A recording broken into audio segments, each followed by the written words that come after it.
Hello everyone, we're back. We're back with the suffering for a single man. A single extremely... You know, I'm trying to think. His suit is not pink. Burgundy? Does it count as burgundy? Anyway.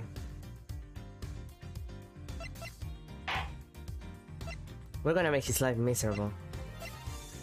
Again, like... This is the Miles Edgeworth Suffering Simulator 2. He already suffered once, and now he's gonna suffer again. Ah, but not triggers. Ooh, it's 3D.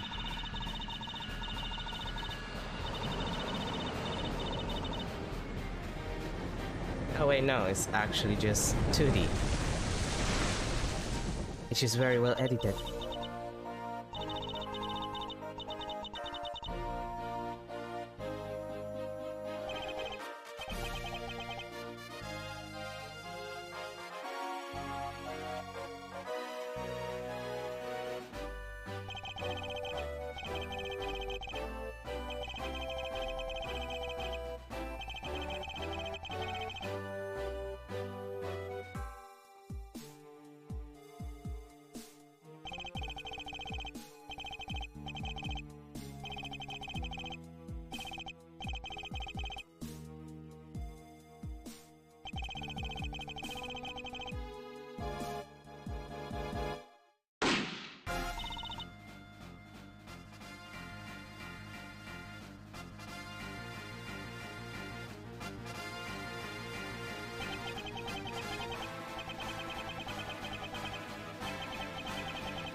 We're starting with a presidential assassination? Seriously? Oh boy.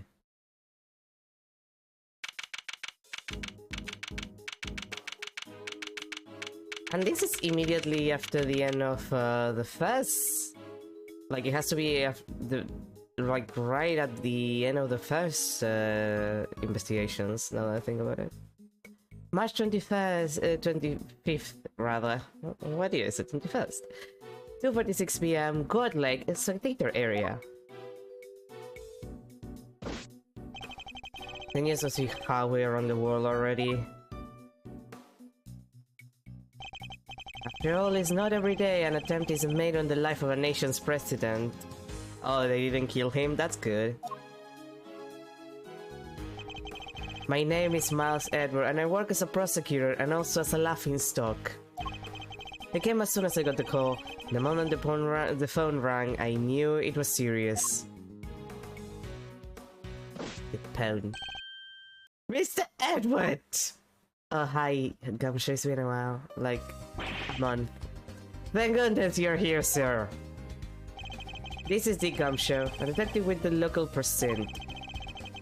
He's the one usually assigned to my cases for some reason. You would think that they, like, just have more than one detective at, you know, the police. I know there are other detectives, but I mean, like, in general, you'd think that they're just, like, I don't know. Just distribute them depending on availability. Oh, he's the president, detective. We still don't know, Mr. Edgeworth. The medics just boarded a plane a few minutes ago. I see. I hope he's alright. Then I suppose you'd better show me the scene of the crime instead. Right away, sir! Hey! I say hey! Yeah, you, Ruffles! Who's that? You're the prosecutor in charge of this here case, ain't ya? When I give me your first impressions, anything strike ya as odd? No comment. Detective Gumshoe? With me? Come on now, Mr. Prosecutor, don't be like that. Maybe Mr. Edgeworth, wait for me! Now, Detective, I'll need the facts of the case in as much detail as you can give me. If the president doesn't die, that means this is the first Ace Attorney case where there's in fact no dead person involved. this is in fact the fastest attorney case, not game, because we can't go that far, where the crime is not in fact to kill someone. Well, the crime was to try to kill someone, but they didn't kill the person that they were trying to kill, which is kind of a big deal for Ace Attorney as a game.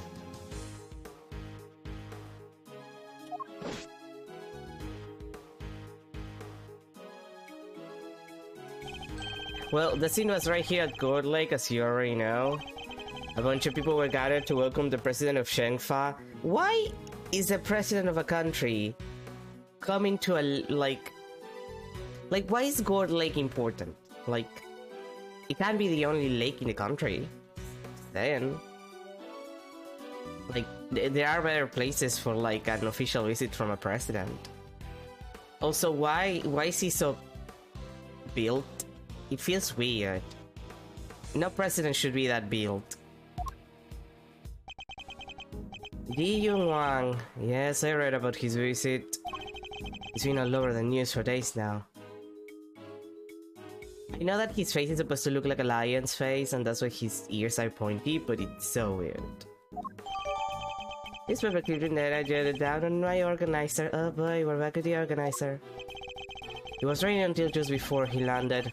Luckily it let up and he went on stage as planned.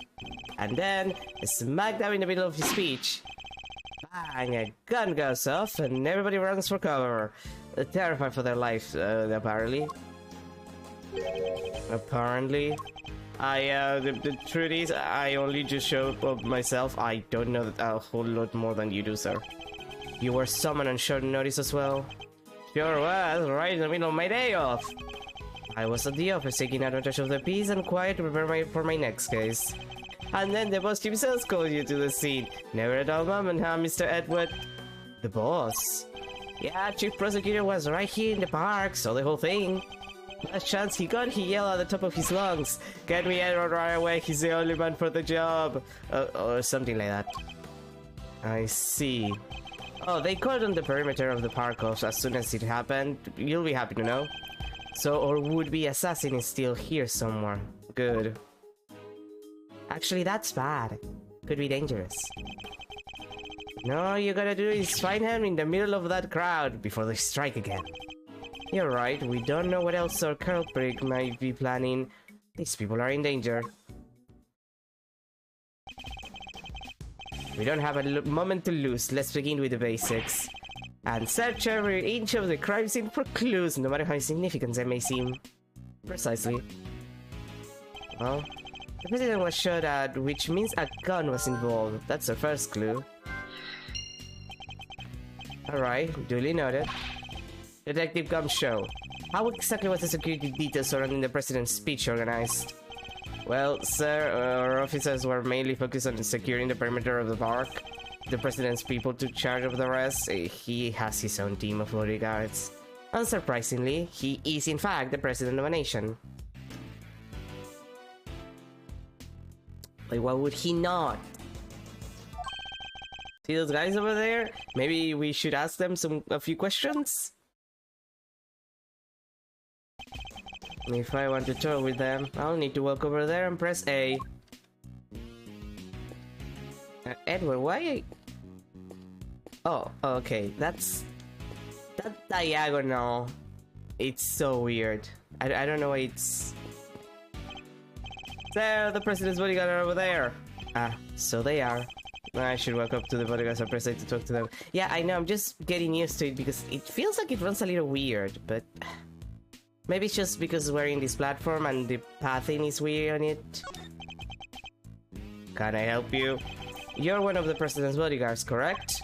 Could you tell me how his security detail was arranged during this speech? Two of our security operatives were attached to the president. The rest secured the stage. This is an office rodeo. Anything suspicious in that crowd and we would have spotted it right away. I see. So the president's security was tightly orchestrated for the direction of the speech. Let's investigate further. We should speak with other witnesses and continue to look over the crime scene. We can't afford to leave any stone unturned. So that's how y'all go about it, huh? Sure, something seeing the pros at work. Get to share a little about what happens to that information once you get a hold of it? Bystanders. This one seems persistent, but I can't afford to get distracted. Hey, Ruffles! I asked you a question, dang it. What happens next? Well, we put all the information together and try to find connections, right, sir? Detective! Aw, don't be so high on the pole, guy. So connections, you say, and what next? Well, I guess you'd say we connect the dots, connect one piece of information to another. It's Mr. Edward's forte. He's a logic master. I can view what information I have with L and then connect them with X. I should try it now. Just a quick press of L. And we'll be off down to the path of logic. God.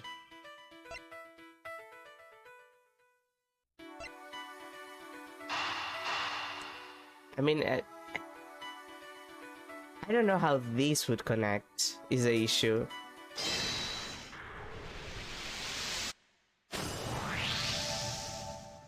Like, I guess they have things in common, but despite the president's high security, the perpetrators still managed to carry out their attack, completely undetected by a contingent of highly trained bodyguards and others. No mean feat. These would have taken some serious planning. In other words, the assassination attempt was almost certainly premeditated. I could have told you that, Edward. Most people plan to kill a president when they try to do it. Like, I'm sorry, that's a dumb one. That's the stuff, Mr. Edward. The old logic never fails, huh? Indeed. All we need to do is find the right clues, then make the right connections between them. Make the wrong connections, however, and we'll only wind up further from the truth. And my ego will be destroyed. Which means I must make well-reasoned connections if I intend to draw logical conclusions. But Lakeside stage. Let's get this investigation started. Like to examine anything that looks suspicious. To examine things, I simply need to walk up to them and press A. And if I wish to speak with the detective... a hippie. I should use X.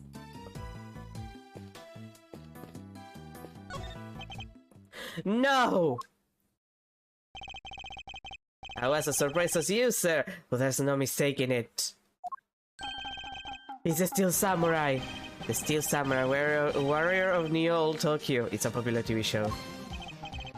Old, young, it doesn't matter. It truly has something for everyone. Beats me why they had a Steel Samurai balloon and a welcome party for a foreign president. It is a little odd, although now that I think about it, what better hero to represent our nation? I must scour the scene and inspect anything that catches my attention.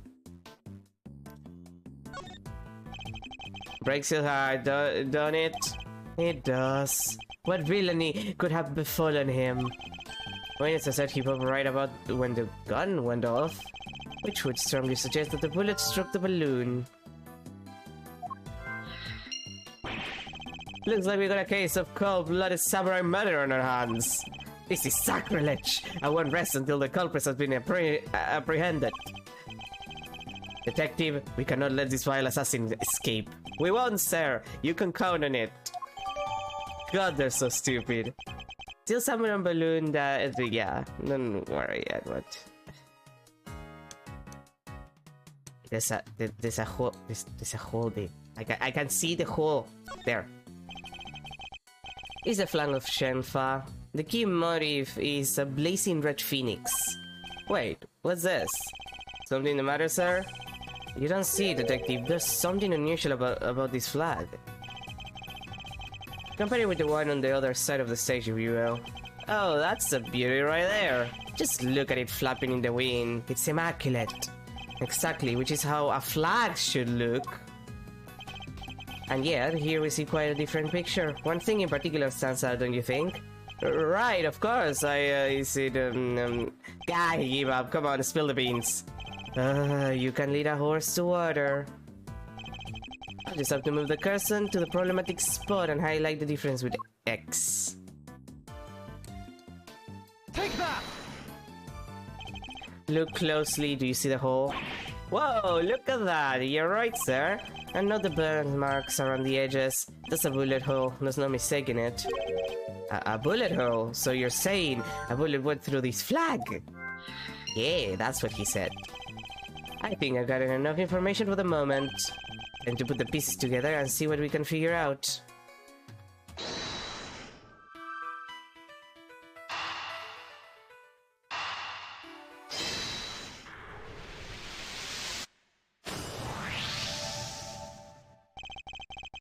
There's a bullet hole in the flag, and it seems highly likely the balloon was popped by a bullet too. Which means 2 shots were fired, right, sir? Possibly even 3. The president was shot as well, remember? Equally, the hole in the flag and the hole in the balloon could have been made by the same bullet. What we need to know is how many gunshots there were.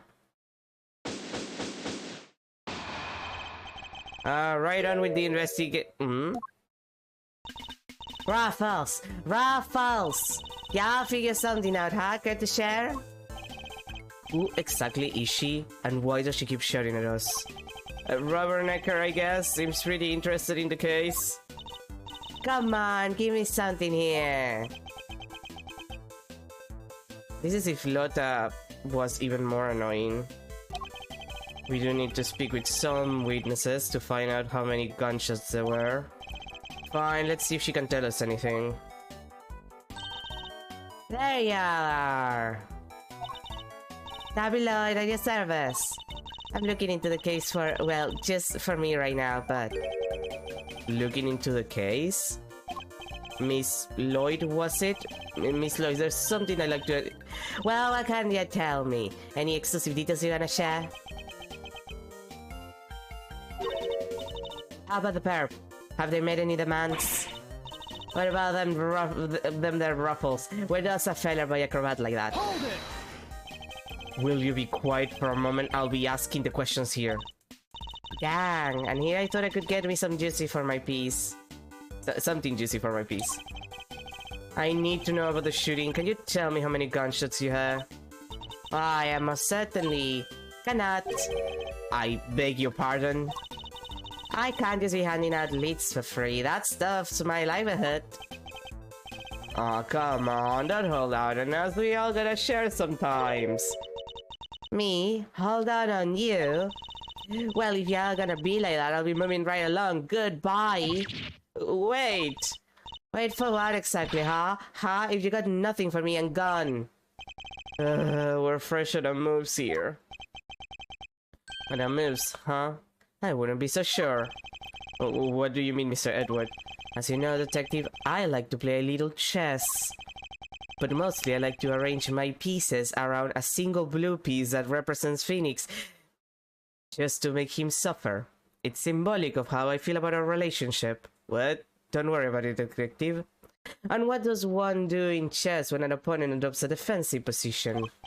Why, the board offers any number of options, but some are more effective than others. That depends on the defense. Like, I don't know much about chess, but I did watch a lot of Northern Lion playing chess. And I think I understand that it really depends on what defense they're using. Sorry sir, but this is going way over my head. Same, I don't understand chess. No matter how impenetrable an opponent's defense may seem, it can always be overcome. Watch and learn, detective, as I shatter my opponent's resolve with the power of words. When attempting to draw an entrenched opponent, one must employ certain tactics. Let's picture the board and see if we can anticipate our adversary's next move.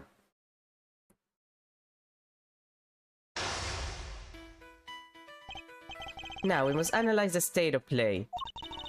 Y'all ain't getting nothing out of me, not until you give me something in return.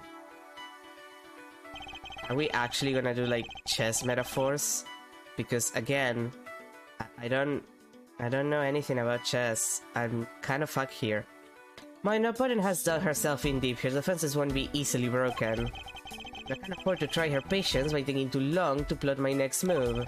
In other words, I must be conscious and not just of my strategy, but also of the passing time. That said, I can't afford to waste words either. In fact, I can't pay dividends not to. if my opponent gets too agitated. If you're fixing to ask me something, yeah, will you dang well ask it already? I may be able to gain a tactical advantage by calmly biding my time. Then, when I see a crack in my opponent's armor, I pounce. Gay. I should begin by finding out what it is that she does. Alright, time to make my opening gambit. Oh, so that's why it's called Prosecutor's Gambit. But for some reason I was confused with Gamble. Because it's not that dissimilar in meaning. Mind chess. Oh god. Why don't you begin by telling me about what it is that you do? Sure, I could totally not do that. Think I don't know and to keep my mouth shut? That's my job. Is it now? So you do something you want or can't tell anyone about. Shut up! I am no lawbreaker if that's what you insinuated. You're clearly hiding something. Don't you see? There's nowhere left to hide. I'm not rightly sure what you're getting at here, Ruffles. This is spoiled. I should have picked my works more wisely. Oh, okay.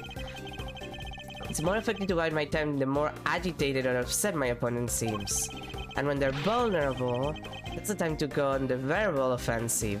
Okay, so if they're freaking out, do not get involved. If they're being very broken about the situation, get involved. Thank you, Edward. Okay. Oh god damn it, did I? Okay, yeah. I'm a love-eating everyday citizen, and you got no reason to say otherwise. Forgive me, I meant nothing by it. If it's something you can tell me about, I imagine it must be very important work indeed. Huh? Well, sure, I guess. Leastways, it will be once I bag me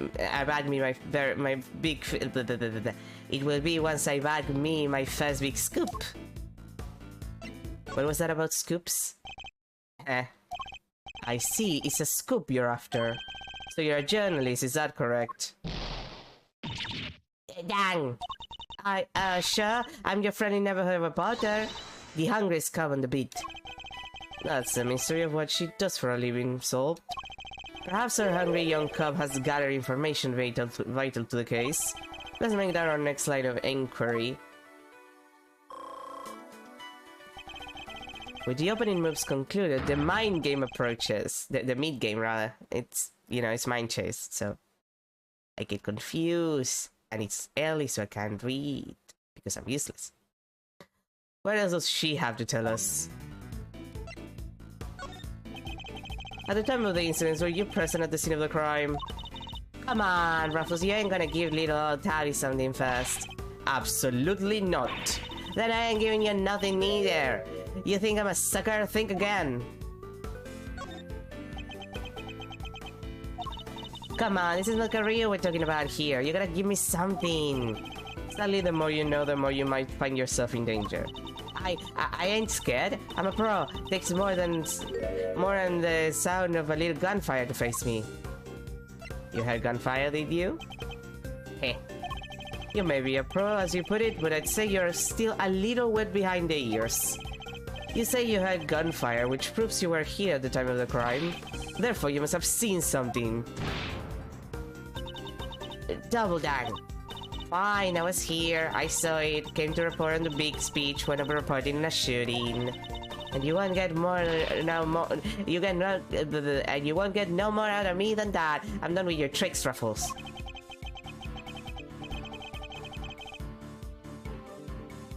Excuse me, I had to sneeze. If she came to report on the event, she must have made a record of some kind.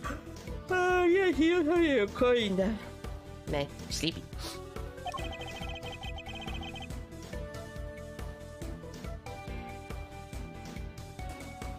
I had to sneeze again, sorry. I'm sleepy, I'm sneezy. What kind of day is this? I can't read. A record I would very much like to get my hands on. This is quite the clue as to where to take the conversation next. You're a reporter, which means you must have been making a record of some kind.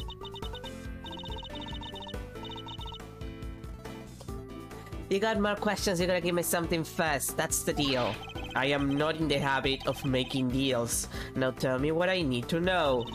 Sorry, Ruffles, can't help ya. I'm to deploy my clue.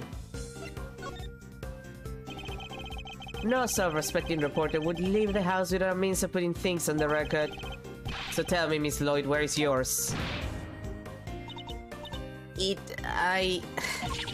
Cause I'm an record, I told you I'm a pro. Dang near where my shoes are running around on this one. Which is why I'm not about to just hand it over to the first person who asks me. I'm not just anyone, young lady. I'm the prosecutor in charge of this case. Don't you young lady me, you ain't getting it, no matter how many times you ask.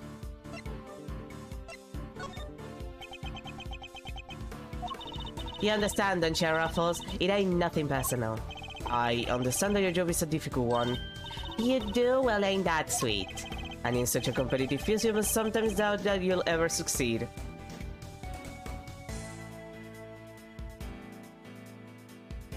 I had to cough. I woke up today feeling like, okay, like, I don't feel bad, but apparently my body has decided that I need to suffer. Maybe it's my revenge for... Maybe it's the universe's revenge for making me play the mouse Edward suffering simulator. No, I got plenty far, I'm sure of it, yeah. Just as long as I got my trusty tape recorder, I'll always be ready to nab me a scoop.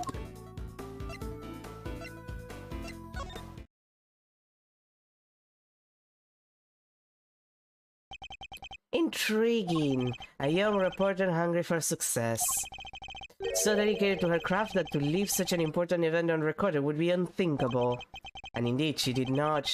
She committed the entire event to tape. This is my scoop you're messing with, my big break. Fine, sure, I record the whole dang thing. It's alright here, you got me, okay? Checkmate.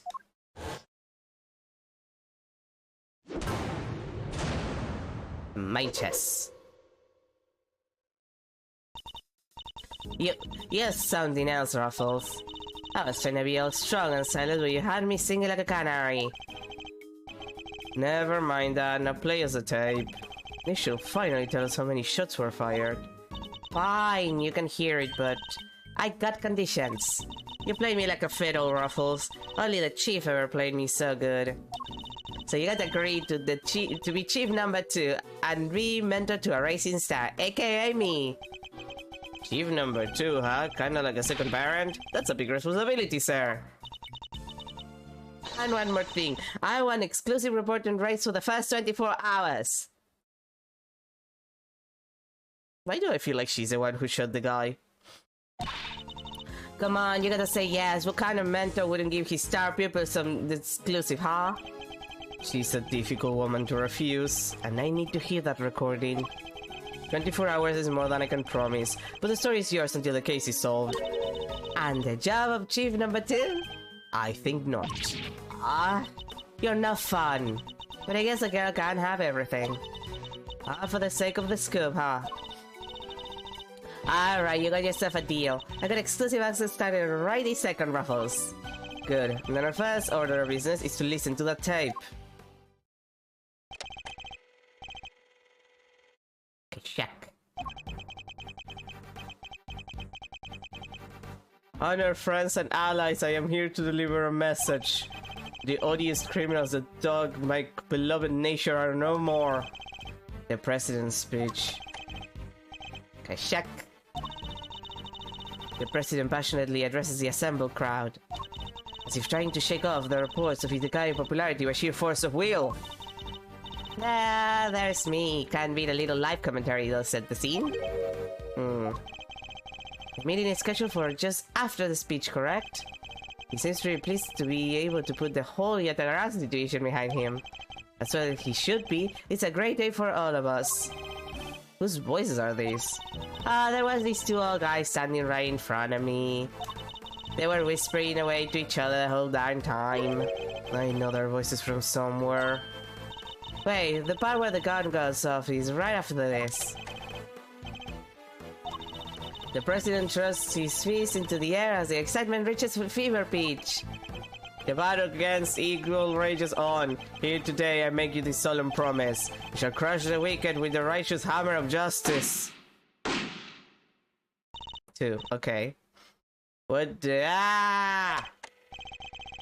Frackies.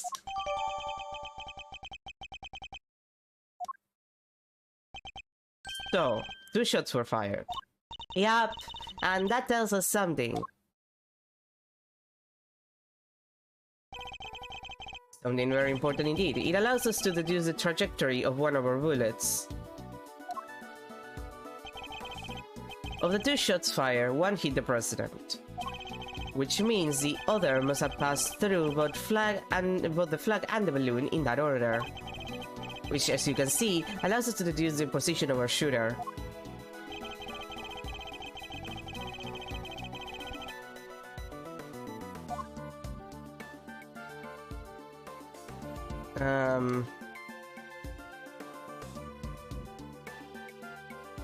Like, for it to be in that position, it has to be around here. Like, it has to be on this side.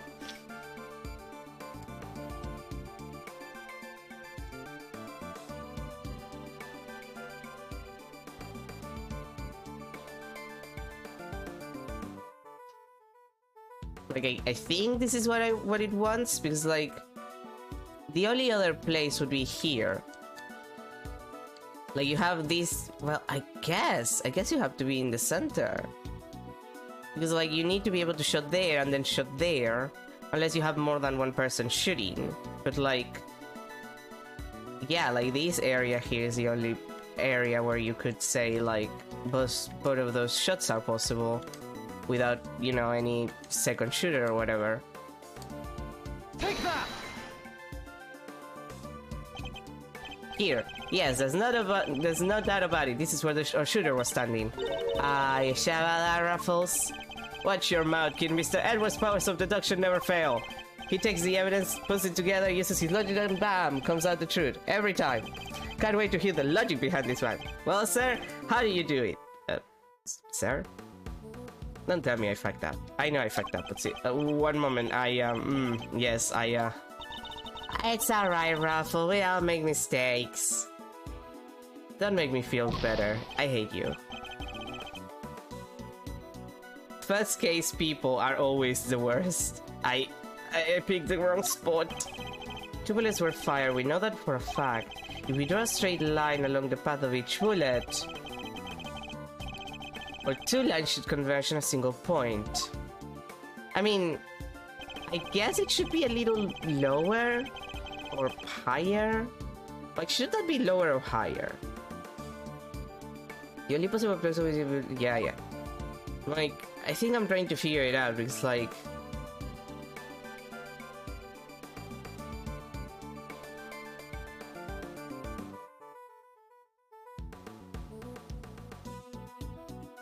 Like, I'm also thinking, like, there has to be 2 shooters then, because otherwise...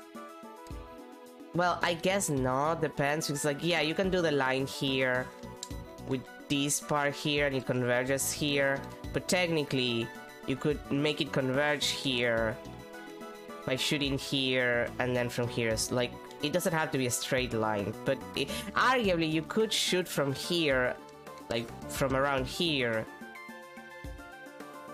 and make those 2 shots work. But it's a matter of, like, nobody seeing you or noticing that there's someone with a gun, in which case they have to be here. So, Take that! drawing a line between the flag and the balloon gives us the trajectory of one of our bullets, and places our shooter on the left-hand side of the spectator area. Yeah, but that, again, completely ignores the fact that if this was the same shooter, there is another bullet that was fired. You're a genius, Mr. Edward.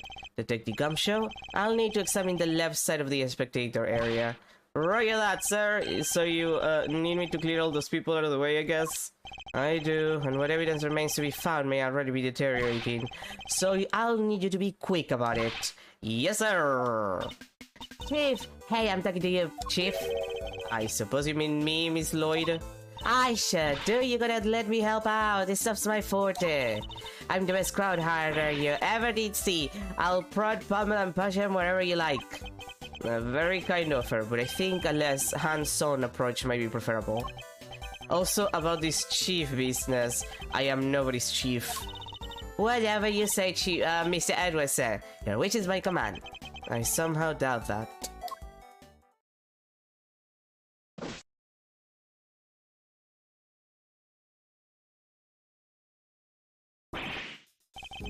Here you go, sir. It's all ready for you. Miss Lloyd here cleared everyone out just like that. You should have seen it. Oh, you ain't seen nothing. The chief, my other chief that is, she sent him running twice as quick. She sounds like what a formidable character. Perhaps I should go easier on the poor girl. Thank you, but you really shouldn't have all that running around. Your clothes are covered in mud. Allow me to pay for the cleaning. It's the least I can do. Huh? You mean my jacket? Oh, don't you be worrying in your pretty little head about that. It's reversible. All you gotta do is switch it around and like some no more dirt. Yeah, but then when you wear it, you'll be wearing the dirt on yourself because it'll be on the inside side. Don't do that. On the outside, perhaps, where you still have something of a problem with the inside. That's what I said! We're ready to get back to the investigation wherever you are, sir. The crowd has trampled the entire area. We'll be lucky to find any traces of the shooting at all.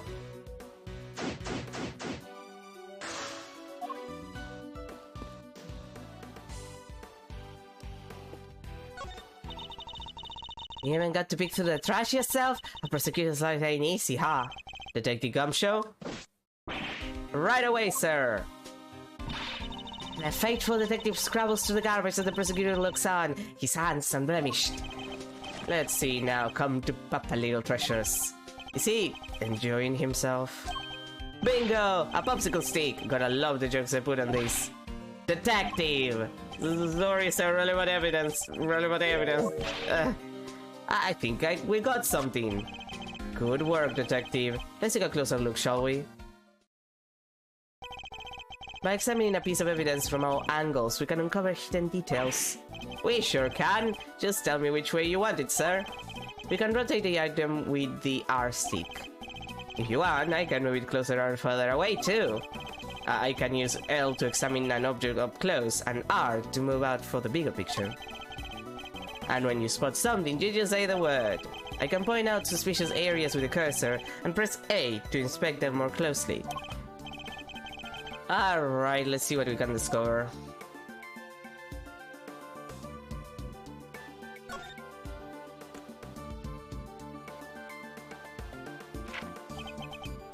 Lead, Rook, second knight.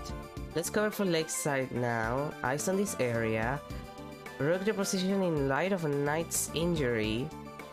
Knight to immediately score precedent to plane in case of emergency. Stay frosty, we know who might be in the audience. This is a document of some kind. A conspiracy! What are we looking at here? Presidential security plan. It's a diagram of the president's security arrangements. It shows how the president's bodyguards were positioned. It even has his people's names on it. Rook and Knight. So his bodyguards are natives of Shenfa. Guys, it could also be code names. Like, it could also just be code names. Like, they're just, like, he's the king. Like, the president is the king. Like, he has the shape of the king there.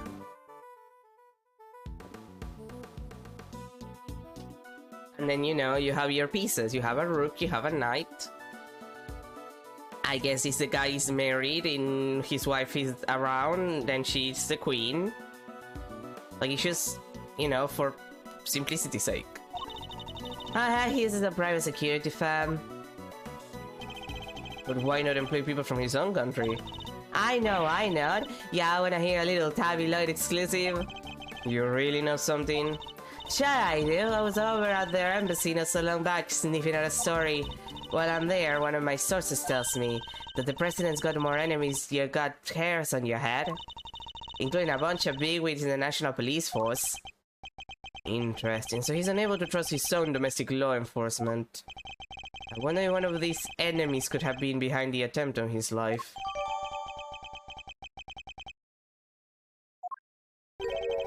But what was it doing down there in that bag? You raise an interesting point. It's a document relating to the matter of national security. It will surely be highly classified. Huh? Hey, there's something else in here. Gun. What? My. What's a gun doing in there? Sir, this bag is gonna belong to the... Yes, it could well have been disposed of by your would-be assassin. A revolver. We would have taken a lot of nerve to dump in here amid all the chaos. That doesn't look like a regular revolver, too. Like, is that a sight? Is it a revolver with a sight? Could this be the work of a professional? That would explain the security plan, too. I think we need to take a very close look at our latest find. Yeah, that's a fucking... Sorry, I just losing my mind. Like, you're using a revolver with a sight. It feels... I don't know. Kind of weird. Just get a weapon that comes with... I don't know. Like, a revolver with a sight. It just feels unnatural. This is a laser sight. It can be lined up with a target to make aiming a bit easier. If I press this here. Yep, definitely a red laser. Could the assassin have used a laser sight to target the president? Okay, but that just makes it even stranger. Because arguably, if you have the laser sight, wouldn't you, like, be more noticeable? Like, you use it because you're trying to, you know, do the shot correctly. Like, you're trying to not fuck up. And it's visible, it's a visible thing, so like, how did people not notice? In the, like, it's seconds. But like, in those seconds between taking the gun out, putting the laser sight, like, did no one notice that there was a guy with a gun in the crowd? Like, no one?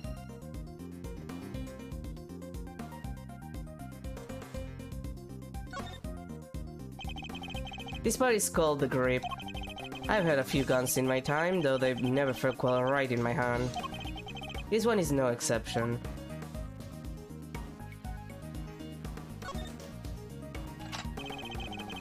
Two spent bullets in the cylinder, matching the 2 gunshots heard on the recording. Proves this must be the weapon that was used.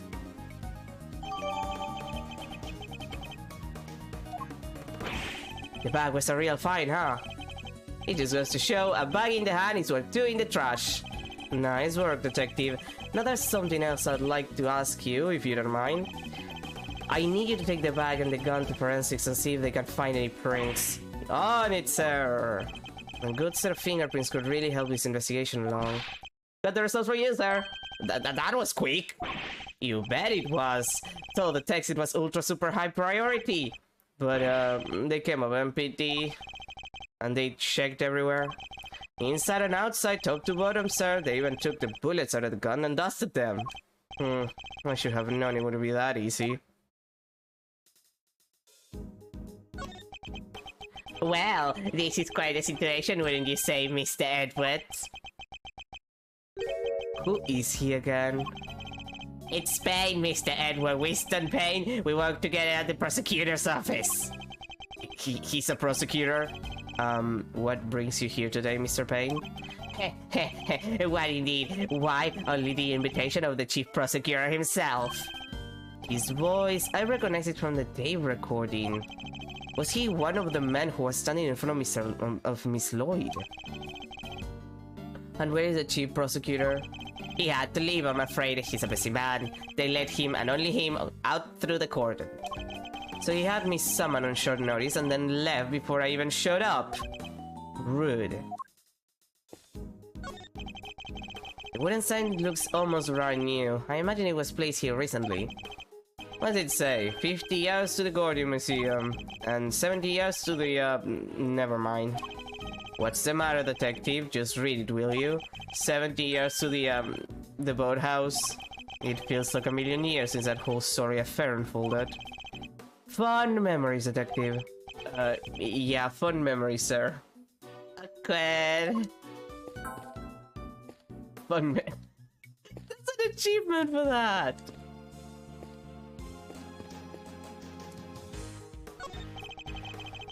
Here with one of the news channels. Yep, can I help you?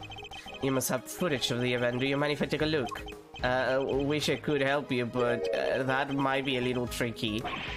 And why is that, huh, pal? You got a problem with doing your civic duty or something? No, it's just that my camera was knocked over in all the panic, and now I can't get it to work. Oh, sorry about that. That footage would have helped immensely. Just utter luck. Ha, ha, ha, ha, ha, ha, ha. What the? You look like you need a little help, Mr. Edward. I know that voice. She's back! Kay! Aw, man, I should have done the voice correctly. I didn't know it was gonna be her immediately. Honestly, I give you a loan for 2 seconds, but don't worry, your hero is here to save the day. That's right, the one, the only Kay Faraday. Hero, only you would give yourself a title like that. So you're not a great thief anymore? Not right now, but it's not like I quit, I'm just on sabbatical. I'm taking time out for some intensive training. Being the second Yatagarasu doesn't come easy. He helped me out on a few occasions about 2 weeks ago when I was working a case. It's been 2 weeks? Jesus Christ! The case of the Yatagarasu, a mysterious thief who seemed to appear and disappear at will, and who claimed only to steal the truth.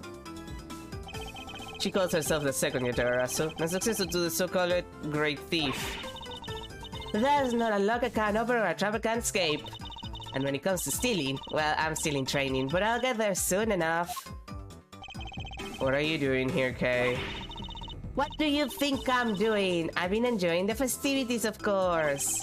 I suppose she didn't mention being fond of such things. And afterwards, I was thinking of dropping by your office to see you guys, but now I don't have to. Good to see you, Kiddo. You're as bright and breezy as ever.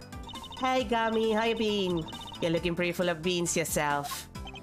So, Kay, are you really here to serve the day? Yup. Prepare you for your jaw to hit the floor. Your best pal in the world here only went and took pictures of the full shebang. Did you now? Then you'd better show them to me. Wow, your jaw didn't even drop an inch. What's a girl got to do to impress you, huh? I know, right? Mr. Persevere, he's about as much fun as a dang toothache. Don't even let me call him Chief. But I'm forgetting my manners. Tabby Lloyd is reported at your service. Nice to meet you, Tabby. You're right, he's not fun at all. This one time You two can chat later. Kay, can I see those pictures? Boo! Fine. Here. Also, they did know, like, the laser sight is right there. So someone did notice.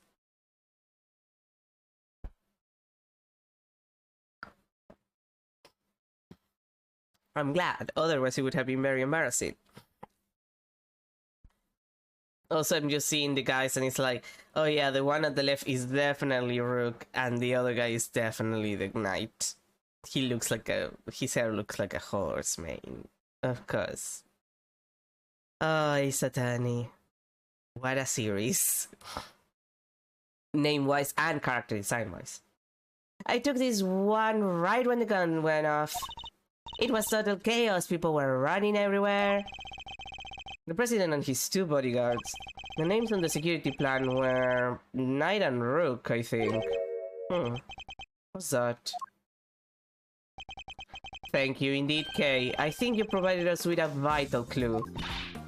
Your eyes just lit up like a pair of damn Christmas trees. But Mr. Edwards said to tell the readers what you spotted. A contradiction. Huh? What now? I don't see nothing strange. Allow me to show you.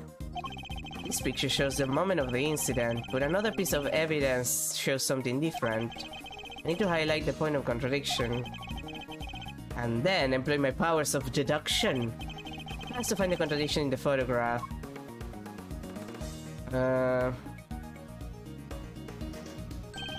Yes, indeed. I'll simply press X to make my deduction. Edward, I'm a little far away from the actual, like, laser sight, just saying.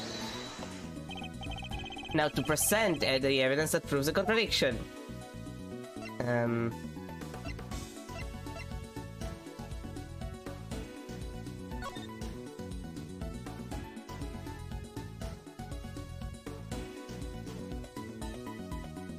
Position in light of Knight's injury.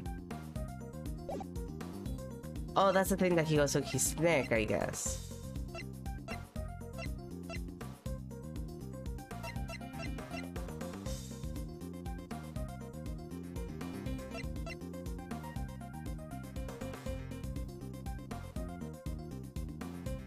Like, is it a gun? But I remember, like, I'm not exactly sure. God, he really looks like alive. Like, I'm not exactly sure. Well, this is the bullet trajectory diagram.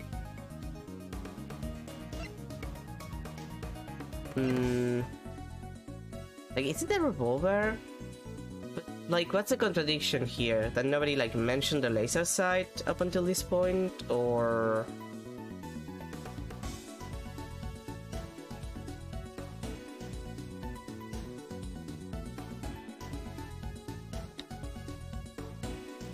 Like, that's clear. Okay, I have to think about it in Ace Attorney logic. It's a giant red mark that is not maybe noticeable immediately, that is actually just a laser pointed. So let me guess, it's gonna be like, oh, he has a red bird mark or some shit. he converted to Hinduism. And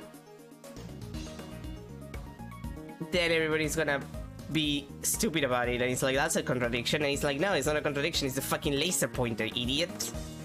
Like, common sense. Another video games, but still. Look closely at the picture of the president in this newspaper clip, you would, Miss Lloyd. Now look at Kay's photograph. Compare the two carefully. Huh? What am I looking for here?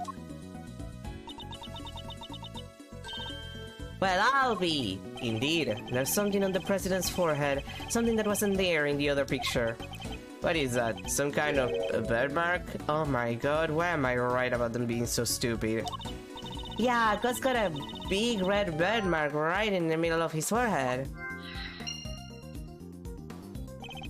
I hardly doubt a bird mark just sprang up there since the other picture was taken. Did he get bitten by a bug then, maybe? Yeah, that's it, that's right there, a big old bug bite. And here I thought it was something important. The look on your face. You should know that the road to the truth is paved with just seemingly trivial details. Oh, again with that face. Alright, duly noted, Chief.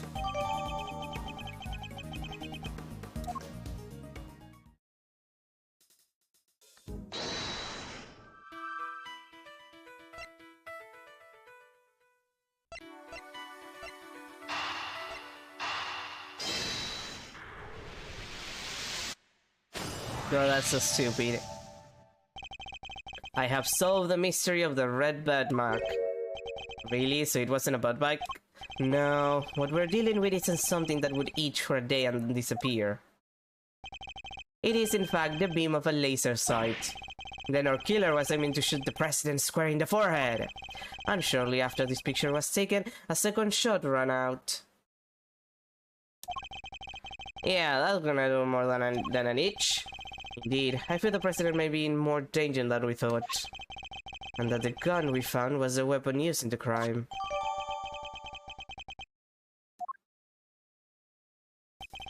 Why would the perp use a laser sight though? He's right, you stand out like crazy using something like that. Pew pew pew, it's nothing like it's not like you can just go around shooting lasers all over the place. No, and anyone who saw it could trace it right back to the shooter. Seems like a pretty bad idea all around. Oh, I almost forgot. I took a couple more pictures. Maybe the laser sight's in one of them. It's a long shot, but it's worth a look at least. Alright, Kay, let's see those other pictures. Yes, sir! Right away, sir! Let's see, first up here's one I took just before everything started going south. It might be more useful to us if half the frame wasn't taken by your face. Hehe. Hey, can you blame me for wanting to get a selfie with the president? Lucky for you, this was right before the gun went off. And this one I showed you before is just from after the first shot was fired. The second shot came just seconds after this. Then there's... What's this? I can hardly see anything. I got knocked over when everyone started running right after the last picture. I must have pressed the shutter by accident. Not sure this was gonna be of much use, kid. And that's all of them. These photographs used updated on my organizer. God damn it, there's so many of them. Time to take a closer look. Let's examine the picture from before the shooting. Is there any hint of the laser sight here in this picture? As a matter of fact, yes, right behind Pain. Take that! There, I see it. What is it there? Look closely at the person with the red hood. Whoa, there it is! Indeed, that's a laser sight right there. So that's her perp. The one in the red hood must be. Oh no, it's the red hood. Jason Todd, what have you done? Actually, no, he kills people regularly. What am I saying? The shooter, yes. We found them, and all thanks to yours truly. Indeed, you led us right to the greatest treasure of all, Miss Great Thief. The truth. Hehe. You may have captured a would-be assassin in one of your other pictures too. Let's take another look. Our red-hooded suspect could be in another of the photograph, the one after the shooting. Is the person with the red hood here somewhere? As a matter of fact, yes. Right there. I'm trying to put it as Take that! in the center as possible. Look right there! A red jacket. That's a mere suspect. Looks like they took advantage of the confusion to make their getaway. Luckily, we can see exactly where they were headed. Ah, the Samurai Dog stand! Precisely, which means they escaped towards the right-hand side of the spectator area. Detective Gumshoe? On it, sir. Consider it clear. Good. I'm counting on you.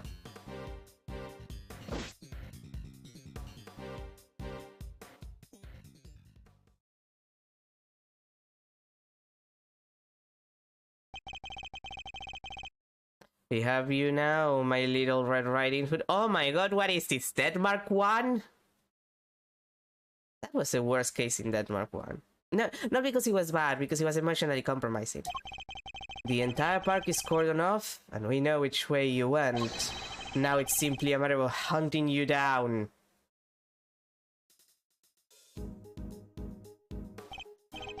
Now let us continue our investigation. There's evidence here somewhere. All we have to do is find it.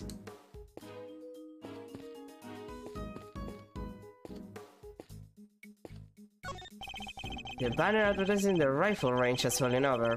It must have been knocked down in the crush. It's covered in footprints too. The crowd must have really panicked. Hey, nowhere I can buy one of these? What would you wish to? Don't tell me you're thinking of writing Gumshoe on it and wearing it on your back. What? How do you guess? Are you a mind reader, sir? Is that it? It was a joke. But I should have known that nothing's impossible when it comes to the good detective. Oh, hey, an entire dango.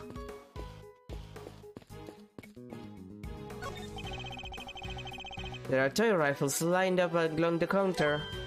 Oh, a rifle range. I'm good at those, sir. A regular sharpshooter. I thought you said you hated guns. Oh, I don't hate him. I just don't really like him. Isn't that basically the same thing?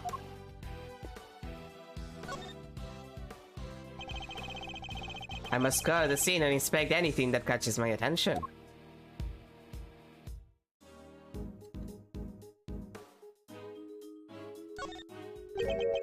What's this? A red button. Hey, do you think? Yes, I do. That's why I exist. Could it have been robbed by a red-hooded suspect? Yes, it certainly seems likely. A shoe, a coffee. It says samurai dogs, now with sakura relish, just in time for spring. Sakura, huh? What does that taste like? Well, sakura is cherry blossoms, so I guess maybe cherries. But blossoms are blossoms and cherries, sir. That's us and this is this. They're totally different things. Yeah, but you're right, I suppose. So what does sakura really taste like? This is my kind of mystery. I mean, to be fair, most flowers don't have taste. Like, some flowers have taste. But my experience with edible flowers is that a lot of them don't really have a taste. It's mostly the aroma that you care about. And I guess the aroma is what gives them the taste, because like the connections between your sense of smell and your sense of taste is very important. It's why you can't taste stuff when you have like a... when you're congested sometimes. Like it's like there's something there, but they're not super flavorful by themselves. Edible flowers, in my experience. I don't have the biggest experience. Most of my edible flower experience is with teas. And I'm not a big tea person, though I've tasted a decent amount. Now I'm thinking about apple tea. I kind of want apple tea. It's been a while since I had apple tea. But anyway, the point is... going right to the point. The point is, it probably doesn't have a lot of flavor. I wouldn't know. Like, cherry blossoms is not a kind of flower I've ever tasted. So there I would be confused, but I don't think it would be super flavorful. I'm not sure if it would have a lot of flavor. It's a flimsy looking food stand made of plywood, but it sells samurai dogs. Hey, Mr. Edward, I got 150 if you know. You're not actually suggesting I subsidize you eating on the job. I didn't mean to. That is, maybe when we're done. Fine. When we have finished investigating, you can have one. And only one, understood? Sorry, sir, I never should have. Wait, did you say I could have one? Yes. Why? Something the matter? No, it's just... I wasn't expecting you to... Thanks, sir. Edward has become more relaxed. There's something red under there. Detective Gumshoe, can you see what that is under the stand, please? There's something down here, alright? Let's see. Red raincoat. This must be... the one the suspect was wearing. They must have taken it off and hidden it under there before they made their escape. Seemingly discarded by the person in the red hood. And under the samurai dog stand.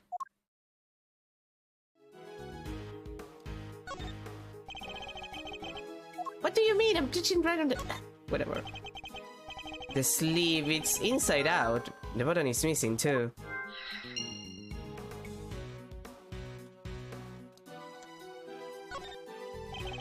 There's nothing unusual about the left sleeve. Nope, it is not inside out and the button's still attached. It seems entirely too neat to have been removed in a hurry and thrown on the ground. Let's see, anything else? Like, I just wanna make sure that I checked everything before I... Okay.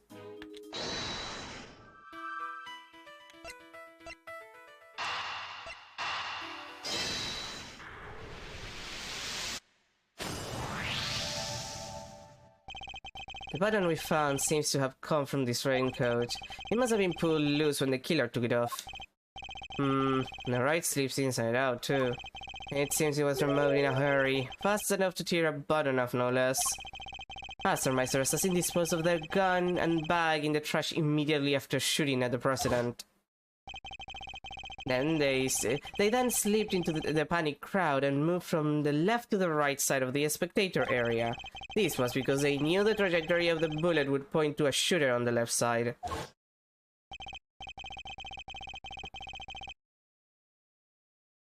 Finally, they removed the raincoat and hid it under the samurai dog stand. The killer would have needed to get rid of the coat as soon as possible, hence its hurried removal. The fact that the right sleeve is inside out is a testament to how quick it was taken off. Yep, that and the missing button. The question, of course, is, why didn't the same thing happen to the left sleeve? Oh yeah, only the right sleeve is inside out. Indeed, and the button on the left sleeve is still securely attached. So, what does it mean, Mr. Edward? If we're to answer that question, Detective, we'll need to inspect that raincoat in more detail.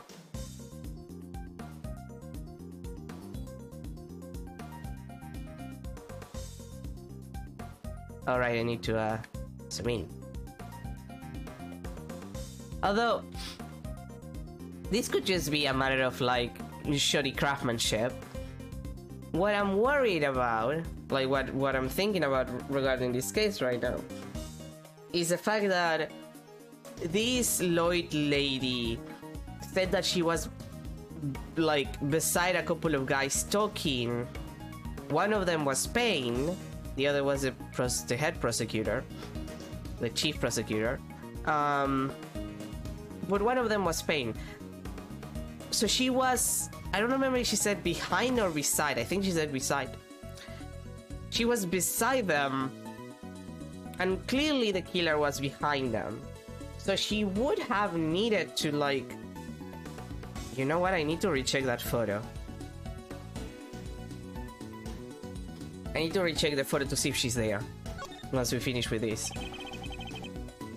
The right sleeve is inside out. And you can clearly see where the button was turned off. Yes, whoever discarded his raincoat did so in quite a hurry.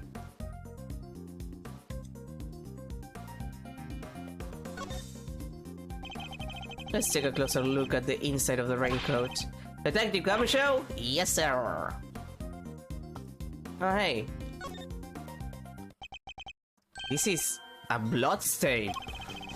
And considering where it's located, I say the blood belongs to a would-be assassin. So we're looking for someone with an injury? Not just an injury, Detective. An injury on their left arm. Huh. How do we know that? It's simple. The right sleeve is inside out, suggesting that the suspect removed the raincoat in a hurry. Conversely, the left sleeve is just as we would expect it to be. Therefore, the suspect's left arm was never in the sleeve in the first place. And once we understand that, everything else falls into place. Now, Detective, there is a blood stain on the left side lining of the raincoat because the suspect's arm was too injured to fit through the sleeve. Precisely. Or at least we can say that there is a good probability that was the case.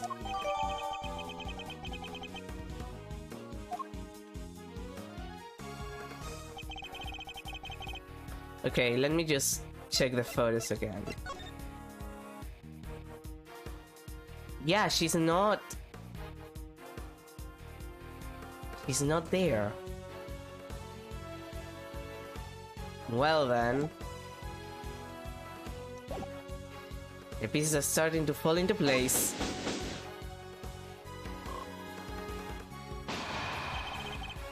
Detective Gumshoe, I need to go and search the crowd for likely suspects.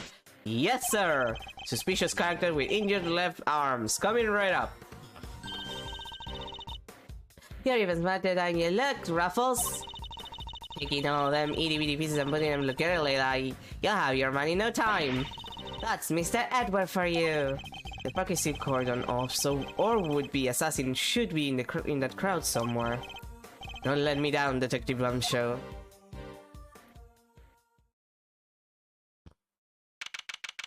March 25th, 3:27 p.m. Court Lake. Spectator area. Mr. Edward, we found someone who fits the bill perfectly, sir. Why? Wait to now the assassin coming. Hold on, Kay. It's a little too soon to be jumped into conclusions. For the moment, they're a person of interest and nothing more. Understood? Okay, now jump in. But he's our shooter, sir. I'm sure of it. He's the guy who tried to take out the president. In broad late night, surrounded by a crowd of witnesses, this is no ordinary assassin. Bring him over here, detective. Carefully. Yes, sir. Come on, boys. You heard Mr. Edward. Oh, it is him.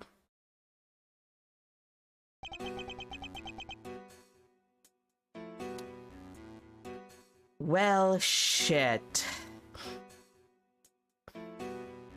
Hi, Sherry the Killer. It's been a while. Like, 2 games a while since we last saw you. You have not changed at all. I don't like that he's here. I knew that he was in the game. Like, I knew that. But I thought it was gonna take longer for him to just pop in.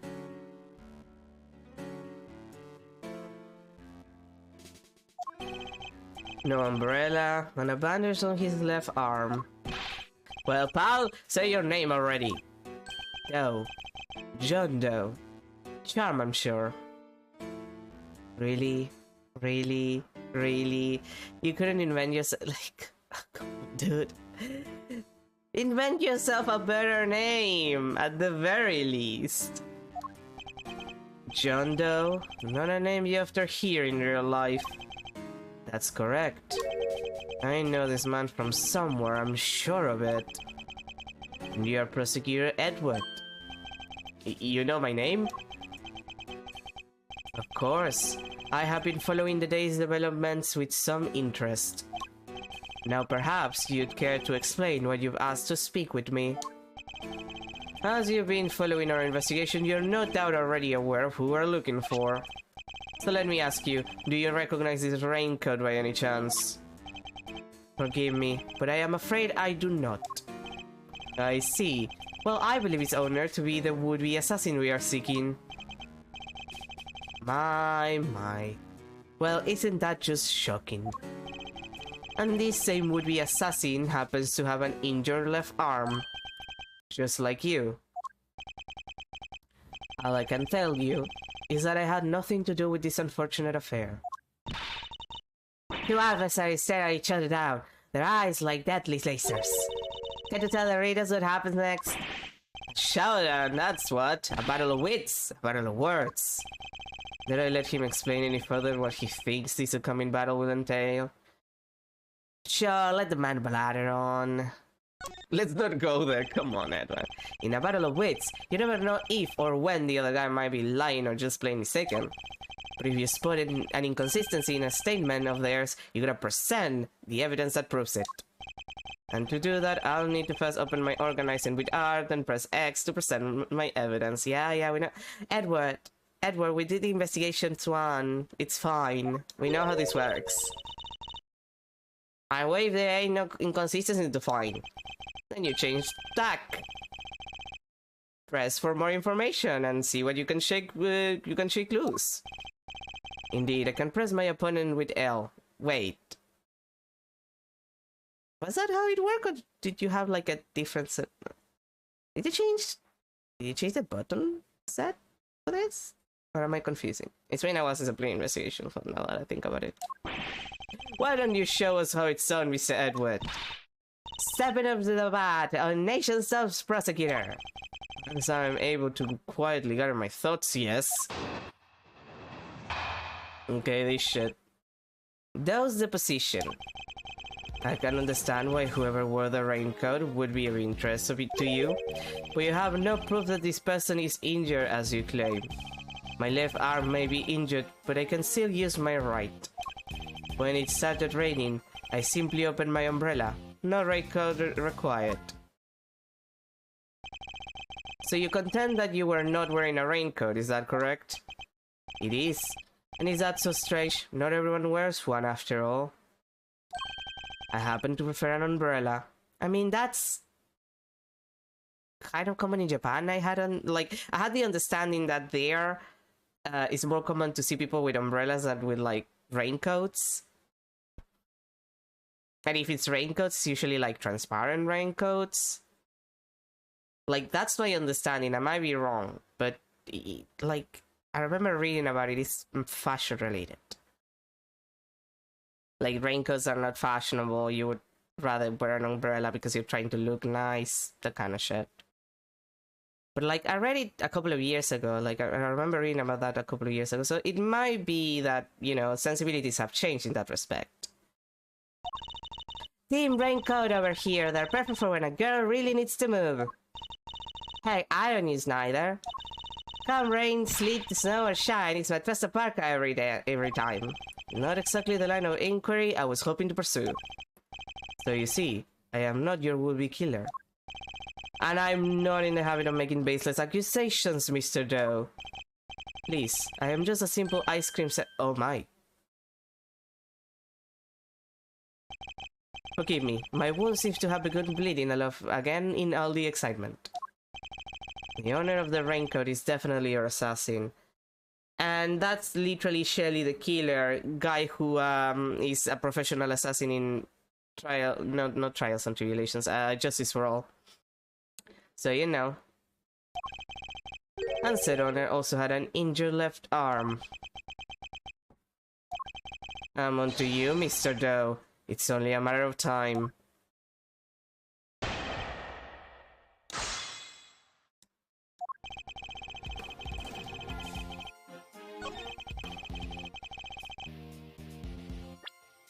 Yes, I do.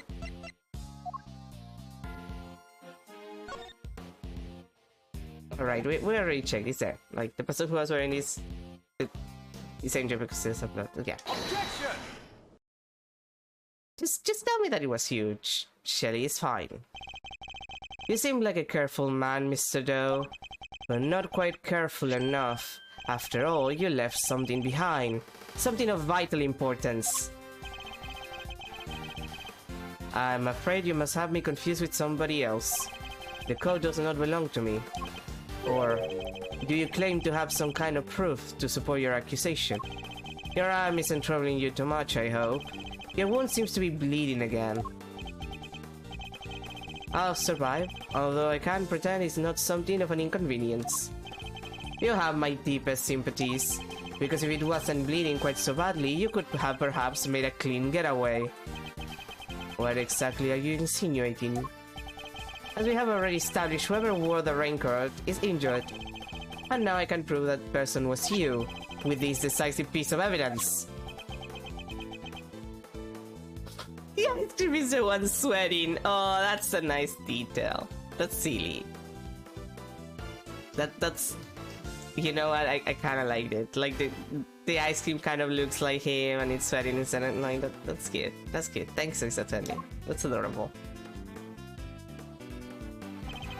You see, Mr. Doe, there is a small amount of blood on the inside of this raincoat. Blood that belongs to our assassin. Oh. Okay, that animation also got me. Attempted murder on a foreign leader, causing a diplomatic incident, they'll throw the book at you. You can give us the silent treatment all you like, but we don't need you to talk. A simple blood test will give us the answer we require. All it takes is for us to compare the blood on your bandages with that on the coat, and that will be that. We have the evidence. Why don't you make it easier on all of us and come clean? Admit that you were the one who attempted to assassinate the president of Shenfa. I am not your assassin. You're stubborn, I'll give you that, but if this were a game of chess, you would already be in checkmate. Now do the honorable thing and admit defeat. He doesn't look like a man with no moves left to play. Very well, you have me. I'll admit it. I was wearing the raincoat. He confessed! Say the word and I'll stop the cuff on him right now. But I did not shoot at the president. What? Mr. Edward? The only thing you have proven is that I was wearing a particular raincoat. And as far as I'm aware, that is not a crime. Oh, for fuck's sake, really? That's the excuse? The position part 2, huh? I am no assassin. I am a simple ice cream seller. One who happened to be wearing a red raincoat while watching the president speak. I was as surprised as anyone when his bodyguards sprang into action and the shots rang out. And that's when the spectators panicked and started running and screaming for their lives. Now, are you finally satisfied that I am telling the truth? As if your story stinks! Okay, don't say too much to this guy. He's known for kidnapping, like, young women and... Well, technically he got paid for it, but... Well, no, technically he got paid to, like, do his job, and then he just kidnapped Maya because it was convenient to get Phoenix as an attorney to get mad and got acquitted for his crimes. So yeah, actually, Kay, do not talk to this man. He's dangerous. You don't scare me. The evidence is on our side, you know? Look, it's right there, plain as day. The assassin and they're wearing a red raincoat.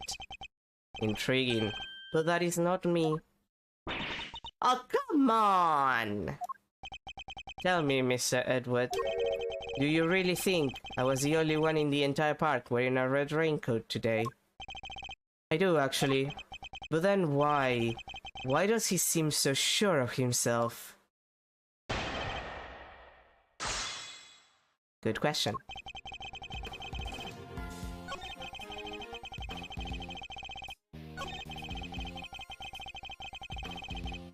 Hold it!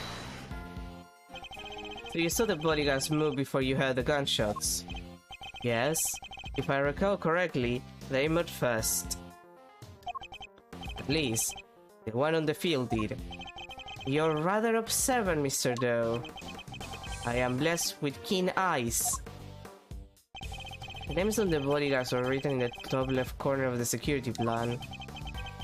And the one on the left was Rook. That's correct. Bastian Rook, I believe. I expect he noticed the light from a laser sight. The man is no amateur. Mr. Doe knows a little too much about the business of being a bodyguard for my liking.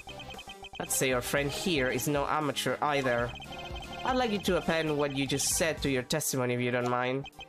As you wish.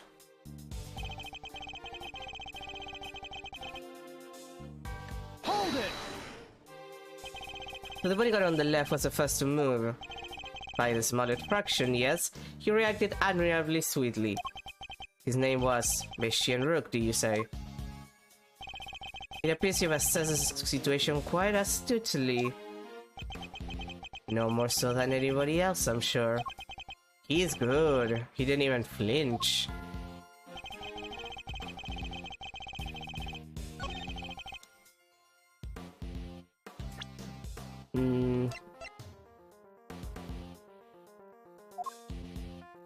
Like, can I use the security plan? Because, like, that seems like the most correct option to try and get him in a jiffle. In a tough, if you will.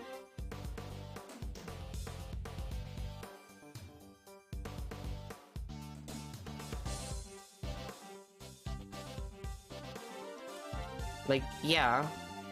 I don't think I have anything else that I can present anyway. Like, I'm trying to think. Oh. And I move the controller.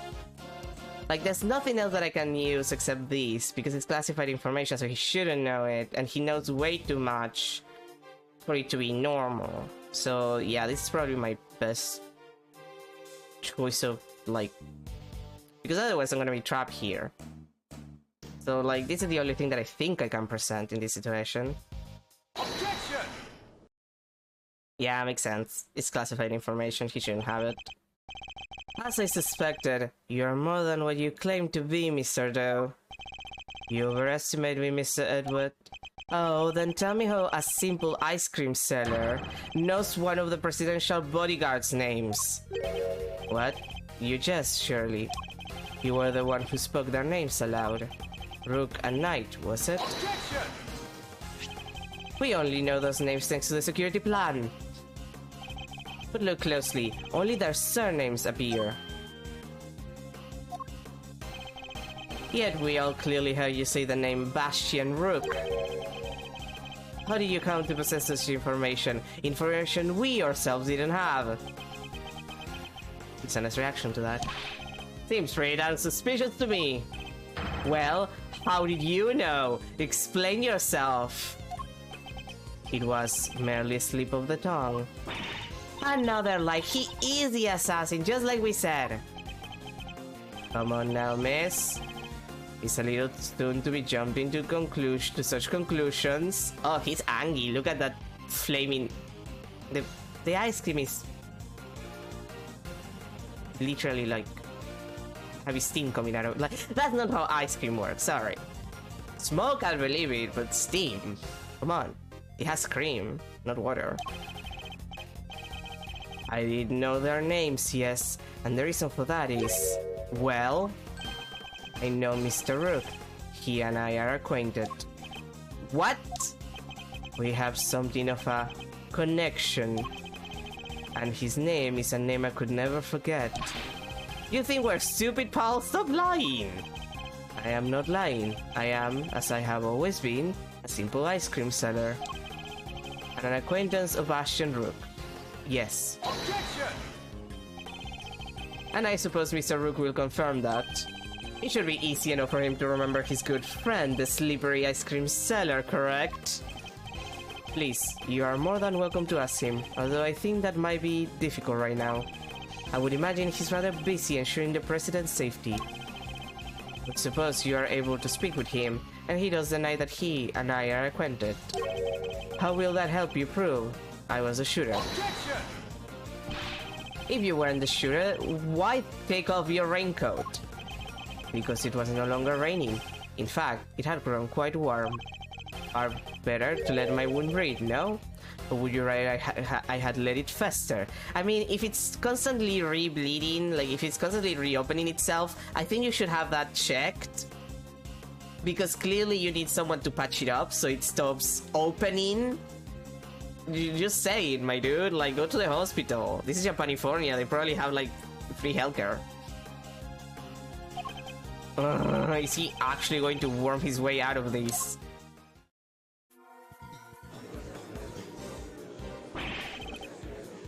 What are you waiting for, Mr. Edgeworth? Hurry up and arrest the man. He's clearly guilty. If I were you, he'd be in jail already. Payne, you're useless. Shut the fuck up. You might be willing to arrest a man without sufficient proof, but I am not. No, come on, Mr. Edgeworth. There's got to be something you can do. Shocking scenes here, as the culprit seems all but certain to escape justice. It seems the court of public opinion has spoken. Very well. As I will clearly be viewed with suspicions no matter what I say, I might as well share what I know. What you know? Does he know? What's his angle here? I saw them. I saw another person with a red hood. The Red Hood! God damn it, Jason Todd! What? Are you kidding? It's the person you captured in your photograph. I first noticed them just before the president's speech began. It was still raining then. Their outfit was the same color as my own, which is what drew my attention. As did the laser beam that was aimed directly at the president's head. He's claiming there was another red-hooded person? Preposterous! I knew that if anyone saw me dressed similarly to this individual, I could fall under suspicion myself. And so naturally, I removed my raincoat. Objection! So not only did you see the assassin, but they were wearing exactly the same thing as you. How very convenient. I had thought you might find it far-fetched, hence my not mentioning it until now. I know you law enforcement people are very skeptical types. You would never have believed me. Especially not if I had said that the shooter was standing right next to a certain prosecutor. Well, I know you don't mean me. I wasn't even summoned until after the shooting. No, not you, Mr. Edgeworth. Your colleague over there. Ah! Me? Yes, the photograph will prove it, I am sure. You see, right there, in front of the person with the red hood. That's me, yes, but what exactly are you saying? What's his endgame here? As I mentioned, I have been following your investigation with some interest, Mr. Edward. And while pondering the details, I noticed something strange. Strange? What exactly? Come now. A man of your talents should be more than capable of spotting a contradiction such as this. I'm afraid I don't follow.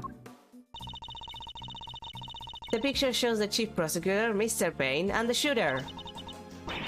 But there's nothing weird about that, is there? Think carefully. The picture was taken right in the middle of the president's speech. One of the other pieces of evidence you've gathered is inconsistent with what we've seen. What is Mr. Doe talking about? Which piece of evidence is consistent with what's in this picture? See, this is the thing that I've been thinking about. Like, Lloyd's tape. She's not there. She should be around there if she was able to record this. I mean, that's what gets me. Take that! And I was right.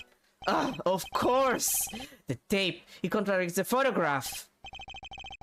Ah, so you have noticed at last. What's going on about... What's going on about Mr. Edward? Someone's missing. Someone who should be here. Huh? But who? Who indeed? The person who is missing from this photograph is... Here's the deal. She could be behind Kay, but that's very unlikely considering the distance she had to be for Payne and the chief prosecutor to be heard on that recording. Does it say his age? No, it doesn't even say his age. God damn it. Shelly the killer. Take that! Huh? Miss Lloyd? How do you figure that? Mr. Payne's voice can clearly be heard on Miss Lloyd's tape, considering that he was conducting a private conversation with the chief prosecutor. Ah, there was this two old guy standing right in front of me. Yeah, it was in front. Yeah. That's what I thought. They were whispering away to each other the whole damn time. He must have been very close indeed to capture it on tape. You're right, but she's not in the picture. Precisely. Well, Mr. Edward, do you still believe that you have been hounding the right person? God damn it. Miss Lloyd, would you mind answering a few questions? Wow, y'all fix it to put me under the microscope now? Alright, sure, knock yourselves out. I got nothing to hide.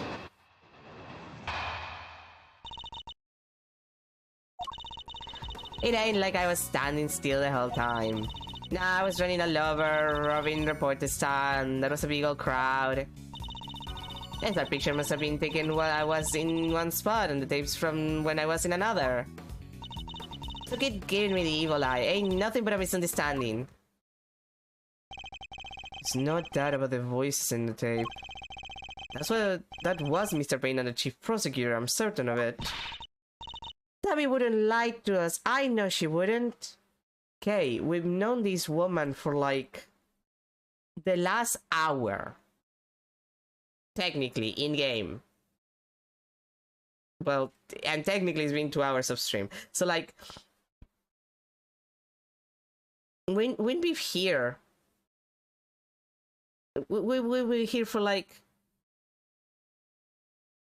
an hour, like 2 hours. You cannot tell me, well, an hour and a half technically. You can't tell me that she wouldn't like, you just met this woman. God. But if she did, that would mean that she's superb. Well, yeah, I'll quit messing with me, as if I could have done a thing like that, little me. I might be inclined to believe you if your testimony didn't contain a glaring inconsistency. It does? I thought I was pretty good. It seems I have no choice but to present her with the evidence and expose her contradiction. Contradiction. God, I need to get my coffee soon.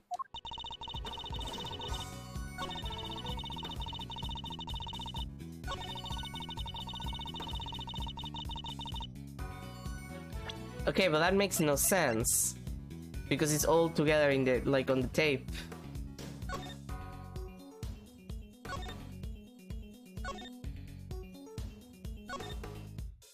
Yeah, no, like it literally should have. She couldn't have moved in that situation. Between the between the crowd and like the timing, it seems unlikely. Objection! Miss Lloyd, it's imperative for a reporter not to lie, wouldn't you say? Yeah, dang right it is, and I don't lie. And yet the photograph and the recording were definitely taken at the same time. What? You can't prove that. Oh, but I can. The evidence is right here in these pictures. This one in particular shows something that lines up precisely with when you were making your recording. Which part of the picture indicates that it must have been taken at the same time as Miss Lloyd's recording? These two old men, like, doing the hush-hush, I think? Like, let me check the photo. Like, let me just look at it for a second. I think it's that.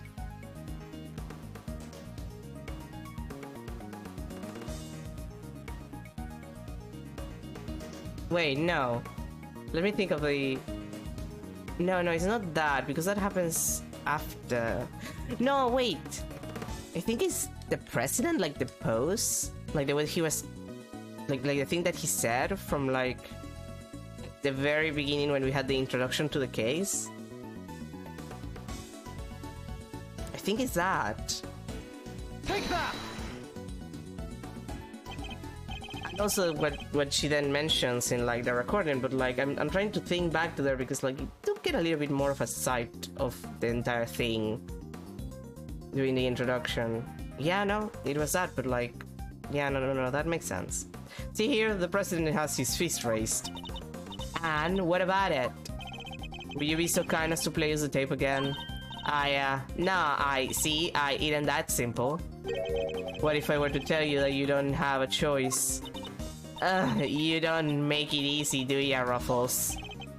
Remember, we are concerned with the moment the president raised his fist. No criminal organization, no matter how big, is above the law. The president throws his feet into the air as the excitement reaches fever pitch. There, that's the moment right there. Correct. We've now confirmed when it occurred in the recording. Which means... Tabby should be in the picture too. And she is, right there for all to see. For Miss Lois is in fact the person with the red hood. What? Why do you have that trap there? So you're a shooter, huh? Nah, I don't even own a jacket like that. That's right, from everything we know, the owner of the red coat is... Yeah, it's John Doe. We have already proven that the red coat belongs to Mr. Doe. You, Miss Lloyd, were wearing something else. Something that also happened to have a red hood. So there were two people with red hoods all along. Indeed, Mr. Doe's last statement was true. Wait, but we only found one raincoat. Where's the other one? Our ice cream seller never mentioned a raincoat, only a red hood. So tell us about your jacket again, Miss Lloyd. Huh?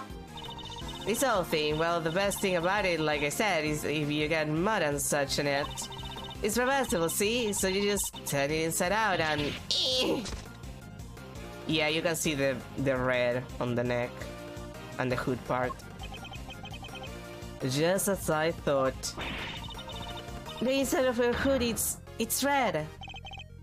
That's right, and when the incident occurred, that's the side of the hood that was visible. What's going on here? What were you really up to, huh, pal? Wait, I never even wore it that way around. Perhaps if you would allow us to examine it, we could confirm that for ourselves. And y'all are gonna confirm that? How exactly? It was raining right up until the president's speech, correct? Not much has been established already. And as you yourself said, heck, I don't use neither. Come rain, sleet, snow, or shine, is my trusty parka every time. If you haven't reversed your parka since the rain, then the inside should be dry. Wait a second, I got this big old backpack on me, see? So I can't take off my jacket. Yeah. Maybe I could show you all some other time. You think an excuse that week is gonna wash with Mr. Edward? Well, what are you waiting for? If you're innocent, take it off and show us. That's what she said. It wasn't me, I swear. I never shot the dang president. I could never. If that's true, Miss Lloyd, then your best option is to cooperate and tell us the truth. Is there a particular reason why you chose to wear a parka with a red hood here today? I'm sorry, Raffles. There's something I never tell you. Something I couldn't. But I'll come clean, I promise. It's go easy on me now, you hear? That wasn't me.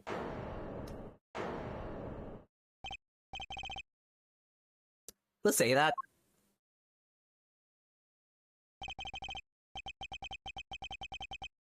Oh, your horse is a little soon for the endgame.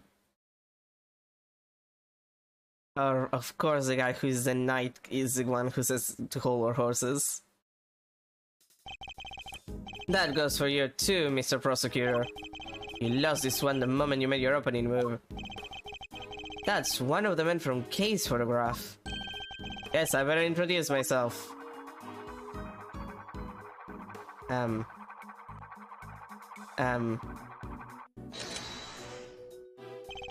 The name's Bronco Knight. I'm the president's personal bodyguard. Of course, yes, your fucking name is Bronco. Of course it is. Also, hi, Revolver Ocelot. It's been a while. You look worse. And second in command of his security detail. Point that thing someplace else, pal. What the heck's wrong with you? Sorry, can't help myself. It's just too much fun being this good. Yeah, we get it, Revolver Ocelot. You're not a member of law enforcement, so how did you get a gun? The old girls on loan from Shamfa temporarily issued to us presidential bodyguards. Anyway, never mind that. I got 2 tidbits of news for you. Do you want the good or the bad first? Choice is yours. I'm indifferent, whichever you prefer. Really? You're giving up the first move advantage just like that? Whatever, you're lost. I guess I'll push out the first pawn then. So you play a little chess, I take it. Ah, a fellow fan, are you, Mr. Red Suit? The name's Edward, and you could say a double. Also, it's maroon. Duly noted, Mr. Edward. Alright, I'll start with the good news. The president's okay. He didn't suffer so much as a scratch. He didn't! That's a relief. Particularly for the young lady here. That means there is no longer a murder charge on the table. That is good news, huh, Tabby? Yeah, cause I never... Now for the bad news. The only reason the president's alive is because the bodyguards did our job. One of us did anyhow, or boss. Put himself in the line of fire. You're referring to your colleague, Mr. Rook? Yeah, it's game over for him. God. God damn it, Ace Attorney. Every time someone has to get killed. Every time. I was almost hopeful. I was almost hopeful that this was gonna be the one case in the entire history of Ace Attorney when, like, there's no dead person. It's just like, oh yeah, it was an assassination attempt, which is a crime, especially for, like, a foreign leader of a country and shit. Like, it would have been, like, a big deal, but on the other hand, it's like, no one died. It's fine. It's just, you know, international shit. Like, nobody wants an international incident and, you know, you try to kill a person, which is, like, kind of a crime. Kind of an important crime. But no, someone had to die. I have lost the chance of Ace Attorney ever trying to make, like, a crime happen where people don't die. Which, okay, fine, it's a game about resolving murders at this point, but...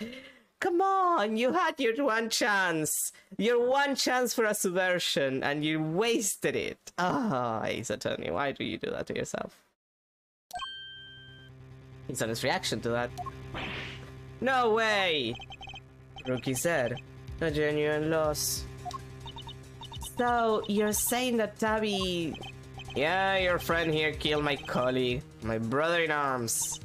Oh, heck no, I didn't do it. I didn't kill anybody. I could never. I'd shut my mouth in our you, murderer. Dude, revenge murder is also illegal. Sure, we did what we had to do. Sacrifice one of our pieces to protect the king.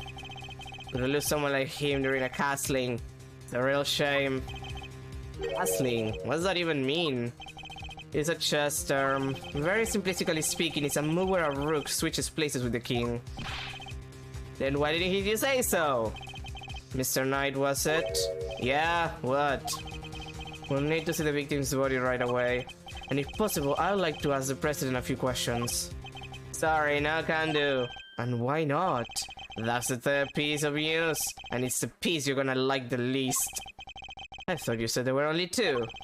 The National Police Force of Shenfa will be handling things from here. What?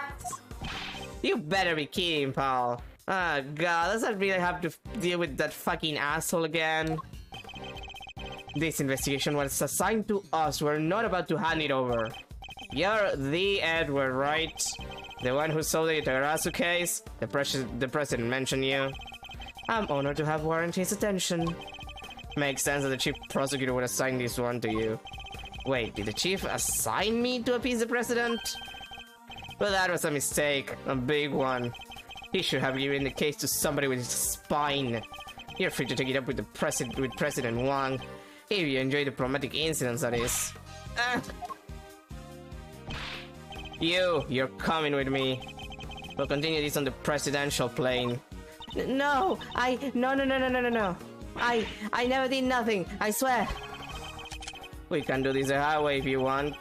If you like, rather. But in Shangfa, justice is said one way or the other. Ruffles, come on, you gotta help me out here, please. Miss Lloyd. She was the one in the red who does not denying that now. But I can't help feeling we still don't know the whole truth behind this case. I'm innocent, you gotta believe me. And I really let this happen. Is this really how it ends? The look in her eyes, the crack in her voice as she begs me to help her. This is no act by a criminal, she's genuinely scared. And if I let him take her, we'll never know what really happened.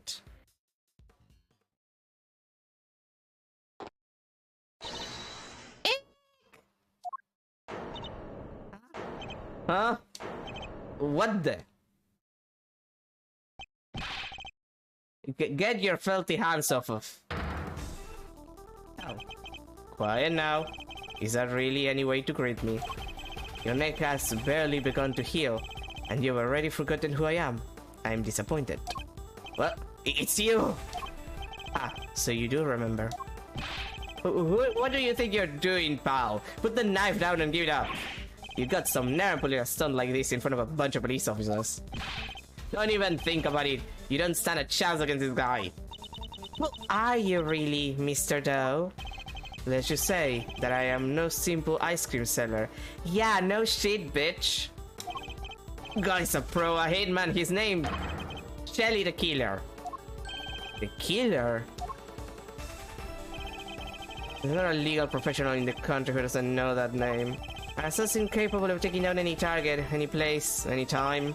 This isn't the first time our paths have crossed. It's been too long, Mr. Edward. But of course, this is the first time we've met face to face. You're the assassin we've been looking for? In a sense, yes. A certain someone did indeed hire me to carry out a contract.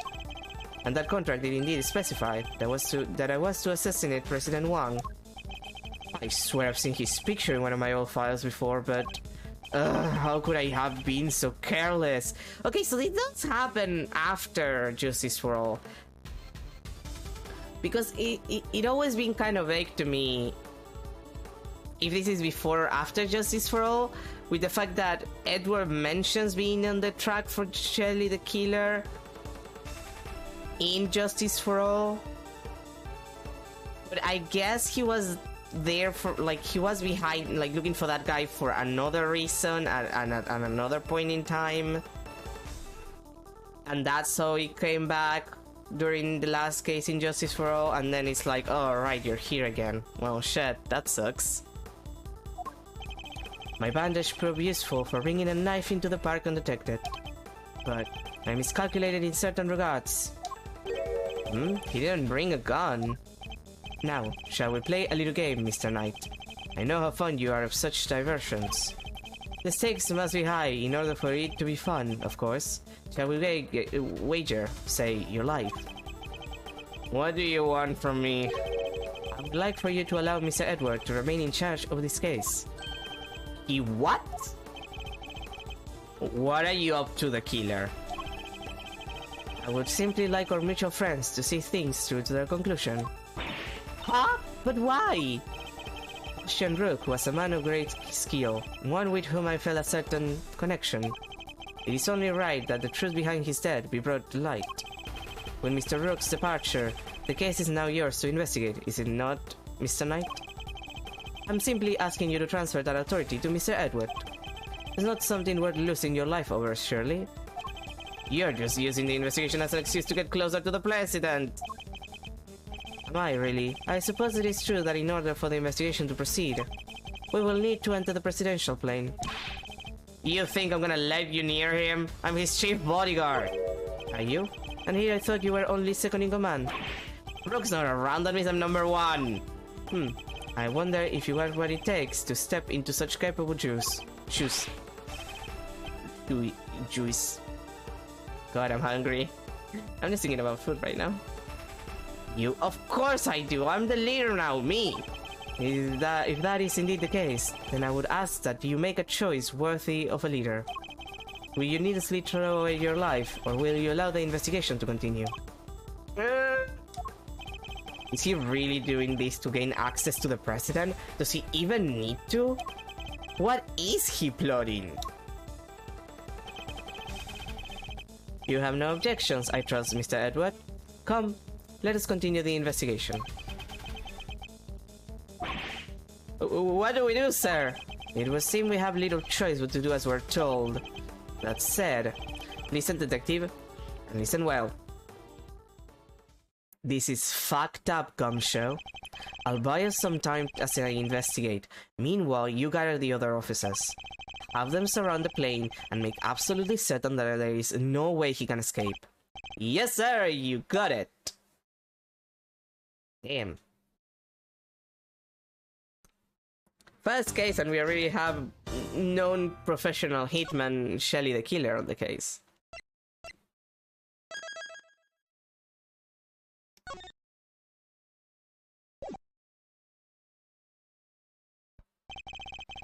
With the death of Bastian Rook and the revelation that Shelly the Killer was in our midst, the case had taken a turn we could have never predicted. Mr. Knight ordered the door to the presidential plane to be opened, and the emergency personnel attending to Mr. Rook's body were asked to leave. With the scene clear, we stepped cautiously aboard. March 25th, 4:15 p.m. Shemfa presidential plane. No president in sight. Now where he could be? Who knows? Ah, so he's hiding behind the bulkhead door over there, is he? As courageous in the face of danger as ever. Ah, sorry to disappoint you, but do you seriously expect him to be standing here waiting to meet his assassin? As we have already established, my interest lies only in the successful conclusion of this investigation. Now, Mr. Edward, if you would be so kind as to examine the body. Alright. My only option right now is to play along. The rest is up to you, Detective Gumshoe. So the attempted assassination of the president has become the murder of a bodyguard. You look like you could use a little help there, Mr. Edward. Not that I need it, but yes. That's what I thought. Then there's nothing else for it. Hey, Faraday, great thief extraordinaire. We'll just have to take it from here. Oh, really? You mean you're going to solve the case for me? Nope! Okay. I thought not. But I will provide vital assistance. Now let's get to scouring this crime scene from top to bottom. It will take Detective Gumshoe a while to assemble our backup, so I'll need to draw this part of the investigation out for as long as possible. For presidential pain. And because we have to drown out this as much as possible, I'm gonna go get myself some coffee right now. Ah, topical. Anyway, I'll go get myself some coffee, and then I'll be right back.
Okay, I'm back. Sorry for the wait.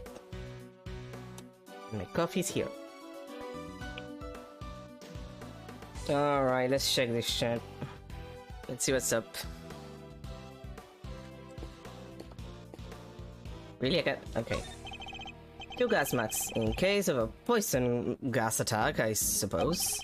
The president certainly seems to think he's at risk of assassination at all times. Wow, gas mask! I've never seen one before. I heard plenty about them, of course. Oh, from a fellow thief, I presume? No, from the Jammy Ninja, you know, my favorite kids TV show.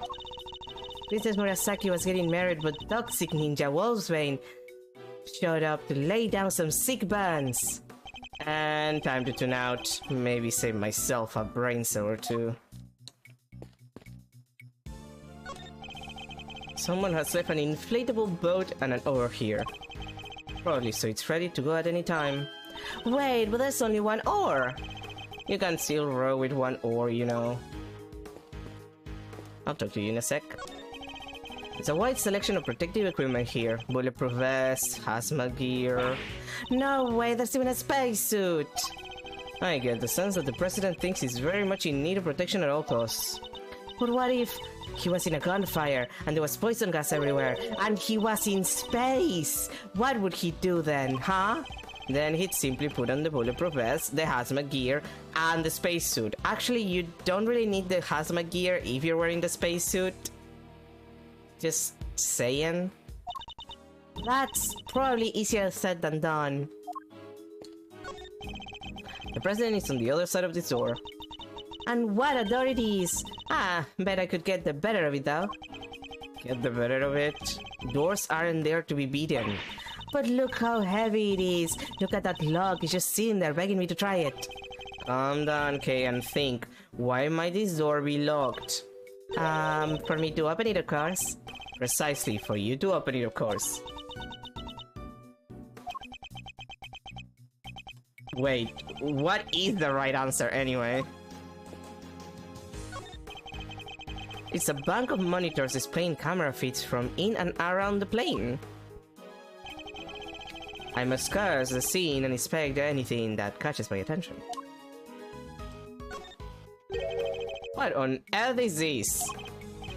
Oh, that's the president's favorite plushie. It's a memento of something. Anyway, don't touch it. But if that's the case, then why has it been left up there like nobody cares about it? Yeah, that is pretty weird. It certainly wouldn't be the first place I would think to display a beloved item. Wait, are those shards of glass underneath it? I thought something seemed strange about this cubbyhole, but now I'm sure of it. There was almost certainly another monitor here. Security monitors. One monitor is missing. This monitor is displaying the fee of this very room. They didn't go cheap with when they bought these, huh? Very high res. Oh, I'm afraid I can't quite tell myself, but I can't even see the little crow's feet around your eyes. Oh, my bad. Just the usual deep edge lines, you know, on your forehead. If you quite finished. These monitors are displaying the cockpit at parts of the plane exterior. But I don't see anything out of the ordinary. These monitors are displaying the okay, so we're not gonna comment on the one feed that is not there. Okay, fair.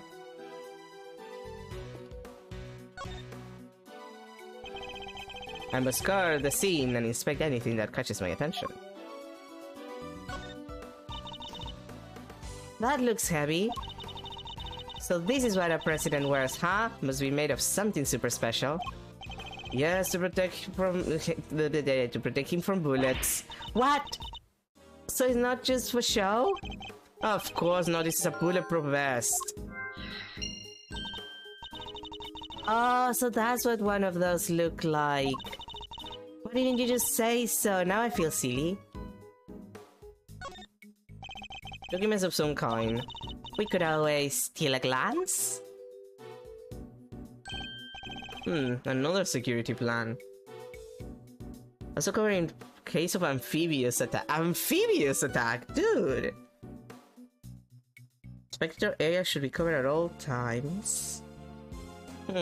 Interesting.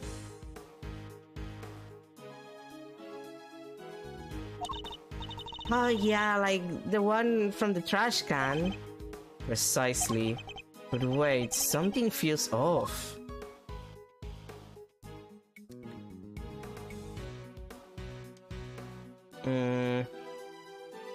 What's the weird thing here?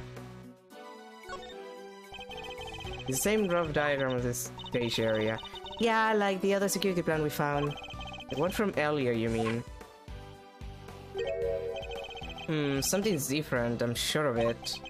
What could it mean? And to put my powers of deduction to work. Yeah, if I could figure out what it means. Like, I think it means all of the little, like, rooks, but like... Well, not rooks, pawns? Like, there's no pawns. But it was mentioned that the police were also in charge of this. So, were they lacking pawns because the police wasn't taking charge of it? Is, like, I guess the question. Like, and yeah, clearly they're, you know, Rook and Knight are in second positions, like they're reversed. But that we know is because one of them was hurt.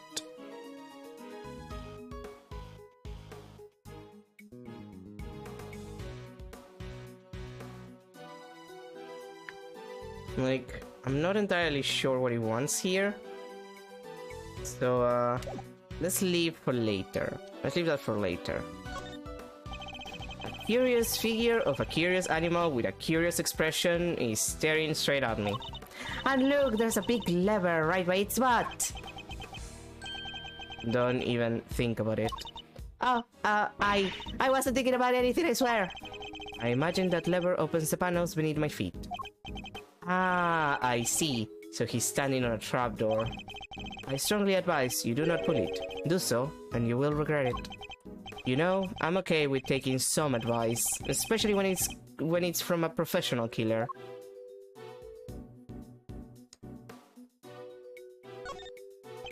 These personal safety alarms are very colorful. Looks like they get a lot of use as well. I like the president. He seems like a thoughtful guy. Buying these for his kids, maybe his wife too. Why would they all be here if that was the case? No, these are for his own personal use. Objection, Your Honor. It is simply not possible for one person to use this many personal alarms. Why, you ask? Because he is human and therefore possesses only 2 hands. 20 hands wouldn't be enough to count the number of objections I have to that objection.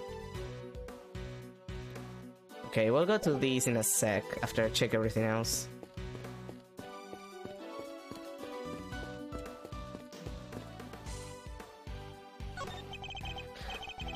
A riot shield, and next to it a canary in a cage. Ah, she's so sweet. I want one. Did you ever see a cuter partner in crime? Partner in crime? Well, yeah, she could help me with lockpicking, stuff like that. A great thief has no greater ally than nature, Mr. Edgeworth. At least such birds are most commonly used for detecting poisonous gases. You know, in mines and shit. Like, I met some people that are paranoids, and I'm admittedly kind of a paranoid person.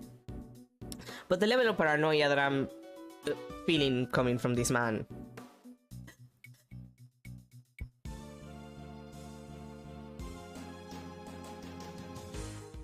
Sorry, I had to sneeze. I was saying, the level of paranoia that we're experiencing from this man right now, it's impressive.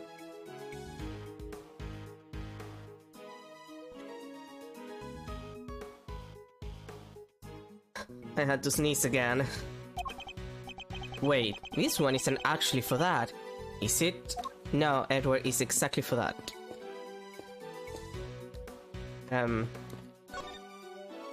There. I must scour the scene and inspect anything that catches my attention. Again. It's a bulletproof attached case. Bodyguards use them to shield their clients from gunfire. There were some in case photographed too.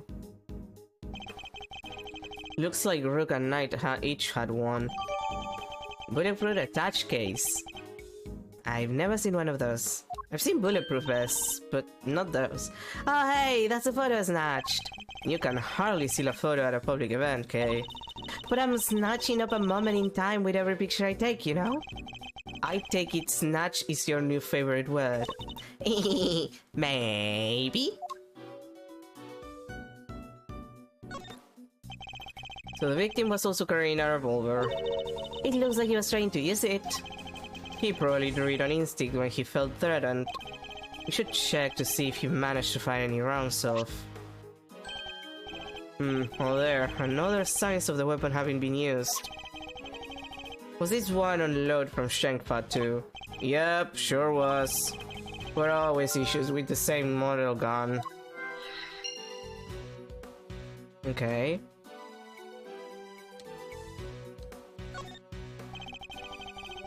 The bullet seems to have entered just under his armpit and went clean through his body.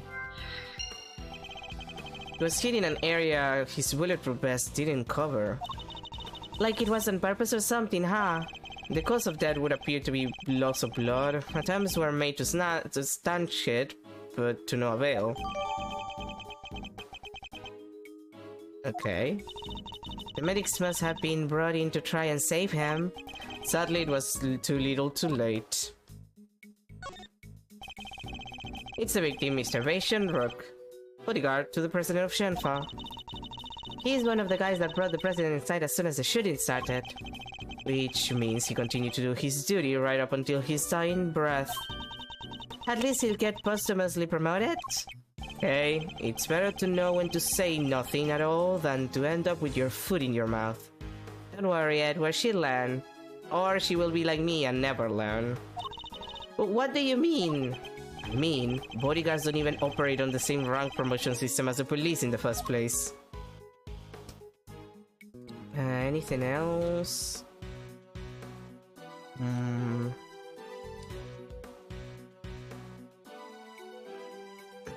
No, doesn't seem like it.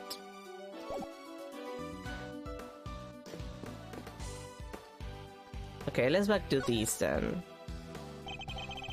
I must go to yeah. Anything that catches your attention is okay. It's a file with a copy of the security plan sticking out of it. I think that the only real thing that we can say, like the main difference at the end of the line, is the fact that their positions are reversed. It's the same rough diagram of the stage area. Yeah, like the other security plan we found. That one from earlier, yeah, okay, that's the same as before. Yeah, something's if yeah, that's the same, okay.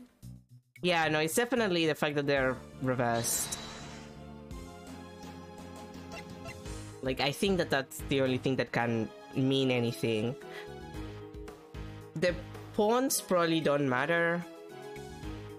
Like, either they weren't part of it because the police, like local police, was taking care of it, or they just weren't important to Shelly's plan.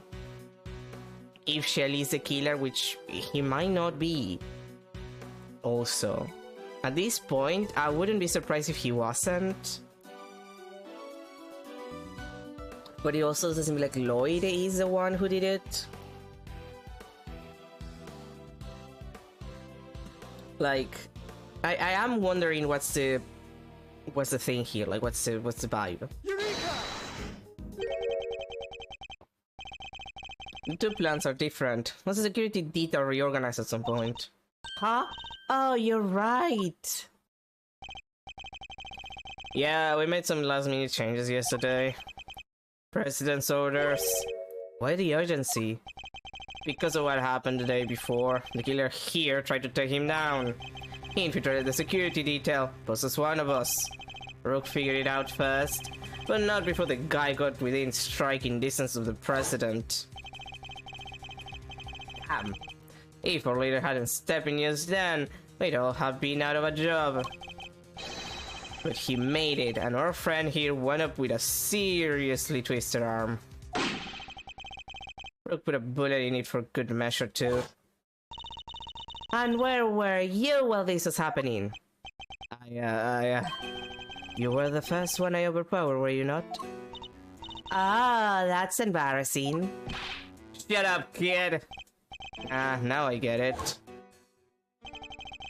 Your neck has barely begun to heal, and you've already forgotten who I am. I'm disappointed. But it's you! Busted on my neck so bad I can't even look at to my right. I was somewhat astonished to have sustained an injury at all. A testament to Mr. Rook's skill. He was truly a master of his craft. Like a certain other someone I could mention. Ugh.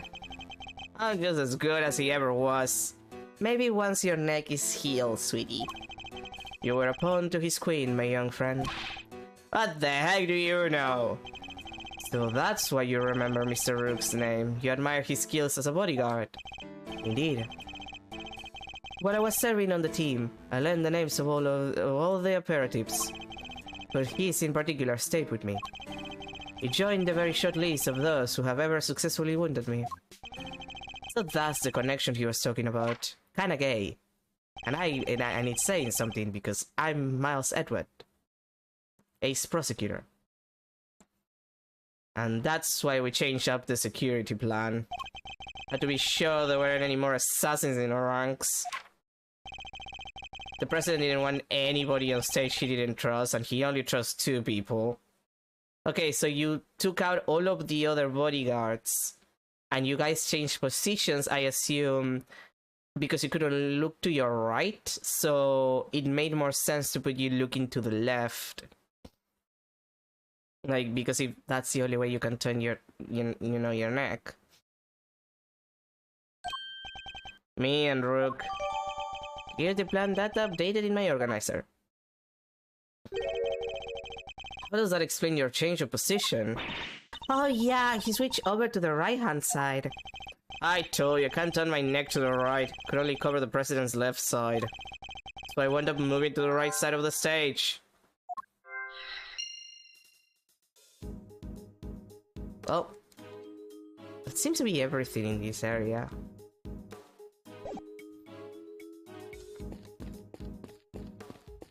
Okay, let's talk to you then.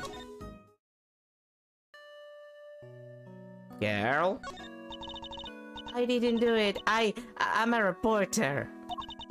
A bag scoops not souls. Well then, why lie about your jacket and the laser sight? Like, come on, girl. You're gonna have to talk about this shit. Kinda serious. That was... I just knew y'all would think it was fishy. Is that really all it was? Please, you gotta believe me. I could never do something like this. I'd like to tell you everything will be alright, but just try not to worry too much. If you really are innocent, I'll prove it. One way or another. Thanks, Chief. I believe in you. How many times must I tell you I am not your chief? Oh, sorry, Ruffles. Clean forgot you were chief number 2.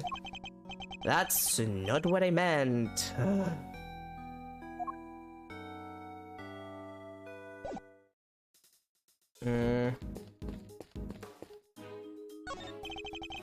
I have high hopes for your investigation. I do hope you won't betray my trust in you. Let's talk a little bit with the clearly dangerous assassin. Things are progressing well, I hope. There's no need to worry, things are progressing just fine. Remember, I absolutely despise betrayals of all kinds. Yes, I know. Indeed you do. So please, do take care not to double-cross me, accidentally or otherwise. I really have no choice but to do as he says for now. Yeah, about the assassination attempt. Can't believe I let an assassin into the president's lane. You know very well, it was for the good of the investigation, Mr. Knight. Don't give me that, I know what you really want. You do indeed, because you heard me say it already. I wish to know the truth behind Mr. Rook's death. But you did also say you were asked to assassinate the president by a certain someone. You seem to have forgotten that there are more pressing matters at hand. I don't often carry out unpaid work, but it's not entirely unheard of. Fine, I'll get back to the investigation, asshole. Good. I am expecting great things from you, Mr. Edward. Okay, let's see if we can connect stuff first.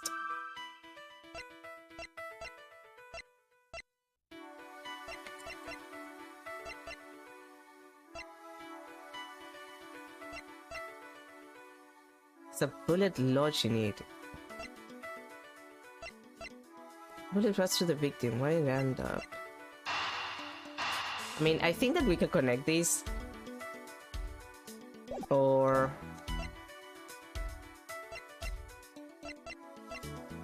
This shot revolvers unknown from Shenfa has not been fired.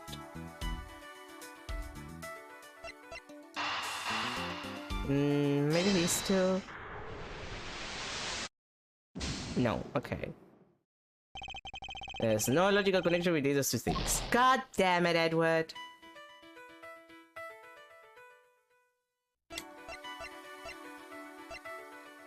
I can turn his hand to the right, so he was moved to the right side of the stage.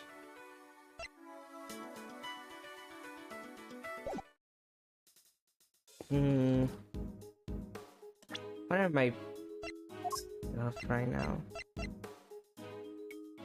One monitor is missing. Why is that important?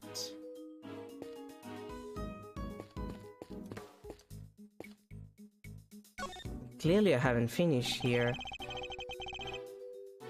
I don't need more to be found here, okay, but... Oh, that's the outside of the plane. Most intruders could not hope to approach without being spotted. But such measures would be a mere child's play in my case. Wow, you're saying you can get past cameras like this without being seen? Of course, with ease. You have to teach me how, please! Are you taking an apprentices by any chance? Okay, you do realize who you're talking to, don't you? Sorry. Had to ask though, what a great skill for a great thief to know.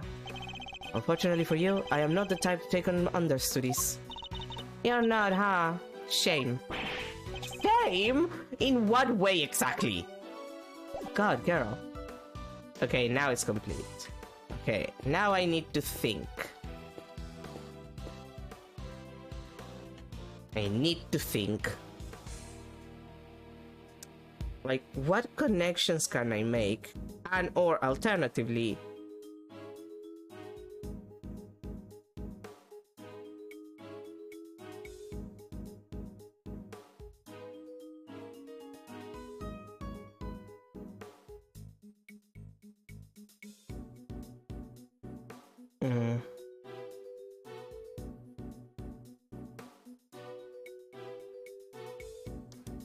Wait. Let me check my,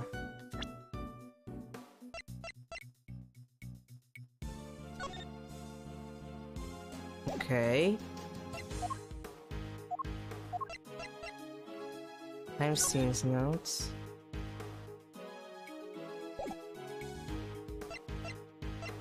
I'm just thinking, like...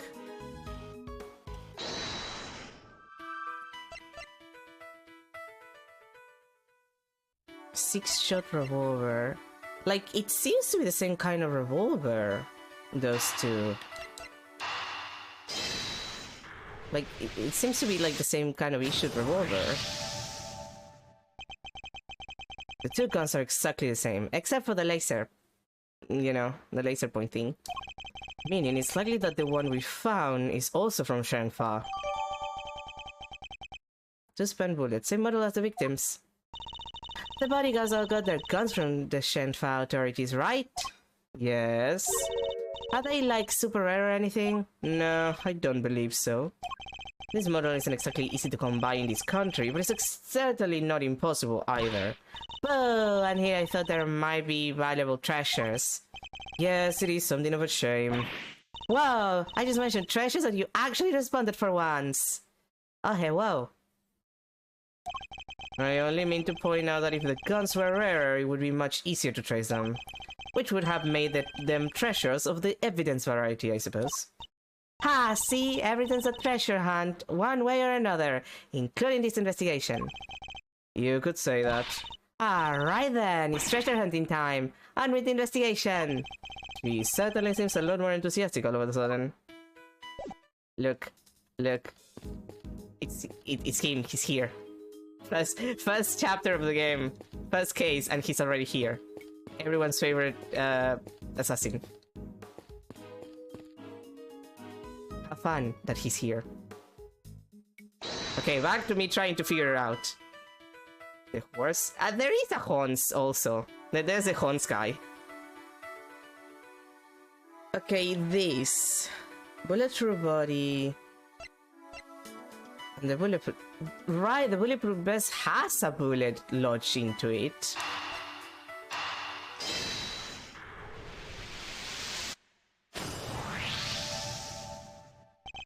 Two bullets were fired in total. We know this because two shots were heard.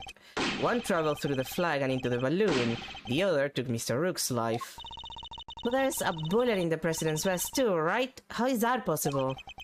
How indeed. The numbers don't add up. However, there is one possible explanation. That is? After passing through his body, the bullet that took Mr. Rook's life then found itself lodged in the vest. In other words, two of our bullets were in fact one. No way! It's right. If the president hadn't been wearing that vest, things would have been a lot worse. And he wasn't injured at all by the impact. Even when obstructed by a vest, the bullet could inflict serious damage. Yep. Bulletproof vests are not in fact bulletproof. They're bullet resistance, if you will.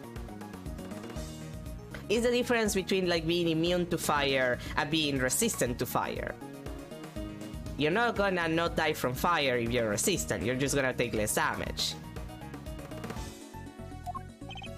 Sure, I've known guys who got broken bones that way. But the president's okay, he's made of strong stuff. I mean, he's built like a goddamn machine, that man. He's muscular everywhere, it's kind of horrifying. Sounds like he didn't even need the vest. Let's not get carried away here. I want that bullet's ballistic markings analyzed.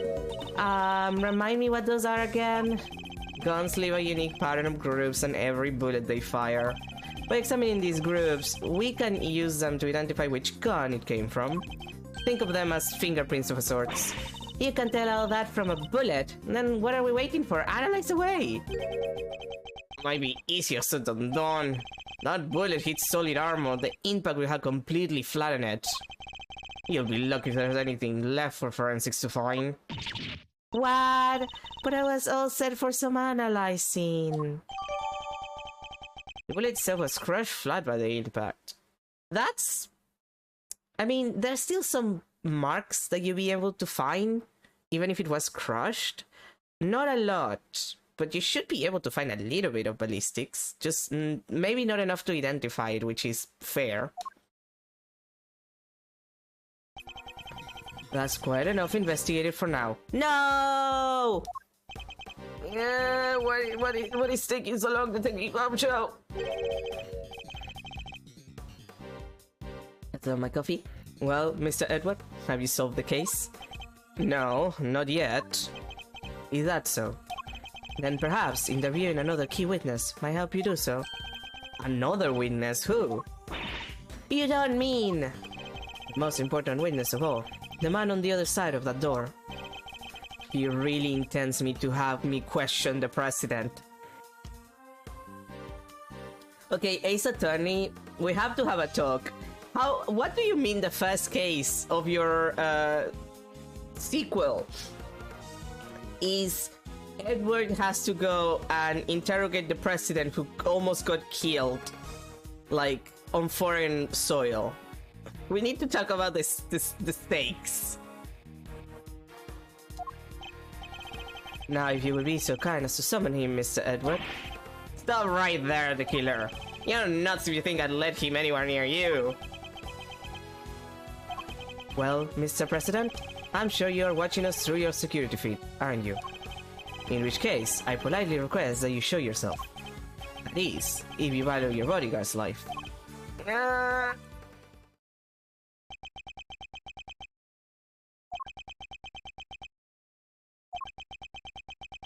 I think he doesn't value his bodyguard's life.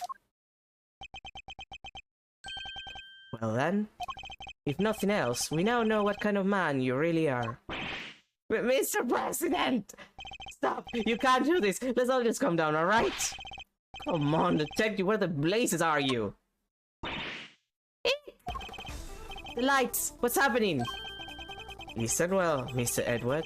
I would advise you to stay very still. It seems I will not be granted my audience with the President after all. Even with Mr. Knight's life as my bargaining chip. No! Stop!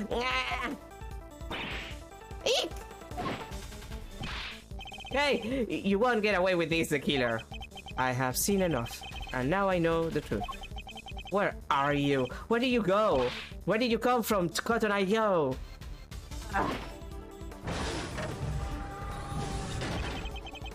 I leave the rest in your capable hands, Mr. Edward. What? What? Worth. Sir Edward! Detective Gumshoe? Sir! Mr. Edward, sir! Well, that happened. March 25th, 4:45 p.m. Shenfa Presidential Plane. I must have been knocked unconscious. Sir, you're okay! Are you alright, Mr. Edward? Never mind me. He didn't hurt you, did he, Kay? Nah, I'm fine. Only just woke up myself. My head will be sore for a while, but that's about it, so you can stop worrying. Detective, did you manage to stop the killer? No? God damn it, detective! Well, see, Miss Lloyd came running out of the plane and, she told us he'd flown the coop. We were too late. I'm sorry, sir. Bodyguard over there told us something too. Seems there's an inflatable boat missing from the window. Oh yeah, that's not there anymore. The killer must have stolen it and rowed himself across the lake. What about the cordon around the park? It's around the park, Edward, not the lake. I called everyone back in to stake out the plane, including the guy stationed across the water. No! So he's completely slipped through our fingers? Not the best look for the department, but yeah. Hey, Edward. Mr. Knight? You're alive? Yeah, no thanks to that murder. Oh, that reminds me. I found this laying on the ground next to you, Mr. Edward. A calling card? Marked with a seashell? Guess he wanted to leave a message. Ah, yes. The calling card of Shelly the Killer. Adorned with his distinctive seashell emblem. The killer usually leaves this next to the bodies of his victims. But you're not dead, sir. But I could have been. Maybe that's the message. I can't stop thinking about his parting words. I have seen enough. And now I know the truth. I leave the rest in your capable hands, Mr. Edward. Okay, what's that supposed to mean? And now I know the truth. The truth about what? Roger that. Hunker out here, sir. Over. What's going on? That was the president. He's coming out. Now?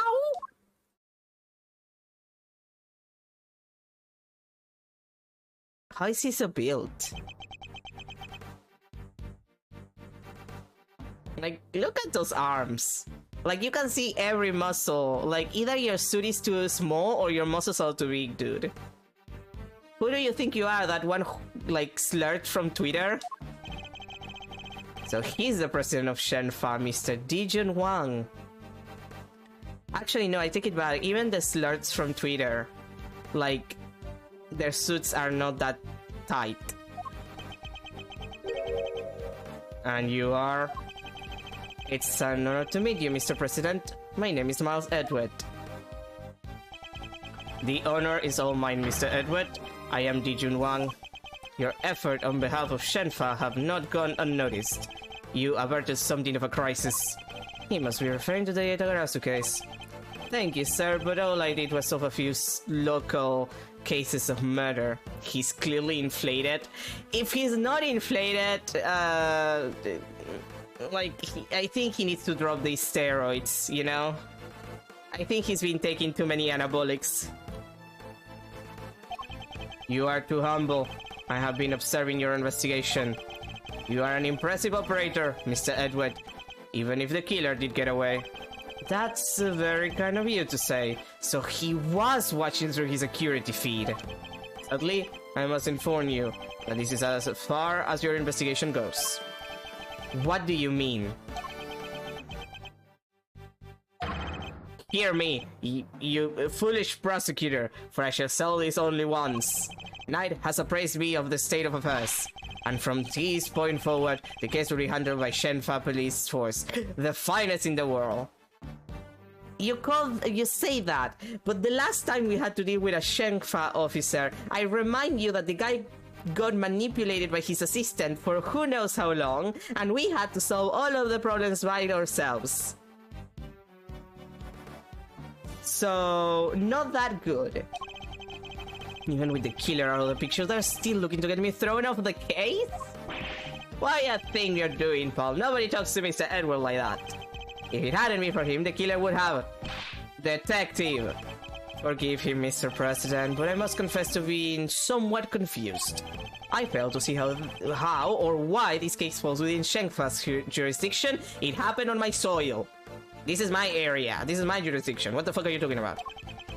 You fail to see. Enough, puny prosecutor. You seek explanations from a head of state. I say no, a thousand times no. I will not explain myself to you. Now hand over the evidence you have gathered and remove yourself from this plane. I just be says if I were you, Edward. This can't really be the end of the line, can it? Unless... Case evidence handed to Mr. Knight. God damn it! Why? Why let us come so far only to pull the case out from under us? Now, you may leave. Knight, detain the suspect. Yes, sir, right away. To make an attempt on my life, to murder one of my faithful servants, the effrontery, the villainy. Oh, you planned this, didn't you? Like, he did it.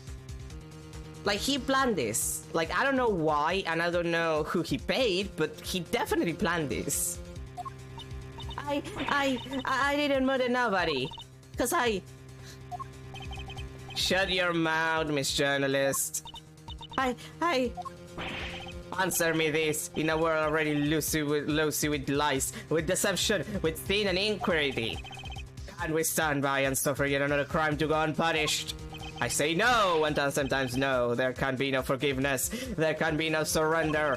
Why, you ask me, then I will tell you. He's hiding something, I'm certain of it. Nobody blabbers that much if they're not hiding something. That is definitely a man hiding something. I have never seen another character who does that. Like, he's still talking while Edward is thinking, he's just like, yeah, he's definitely hiding something. And if I leave now, I will never know the truth. Mr. Edward, sir!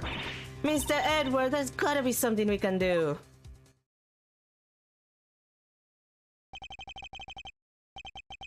Think, Miles, remember how many times have you faced situations like this in the courtroom? And without your boyfriend. You confronted the lies of witnesses and countered the arguments of other lawyers, primarily your boyfriend. Has the critical evidence always been laid at your feet? No.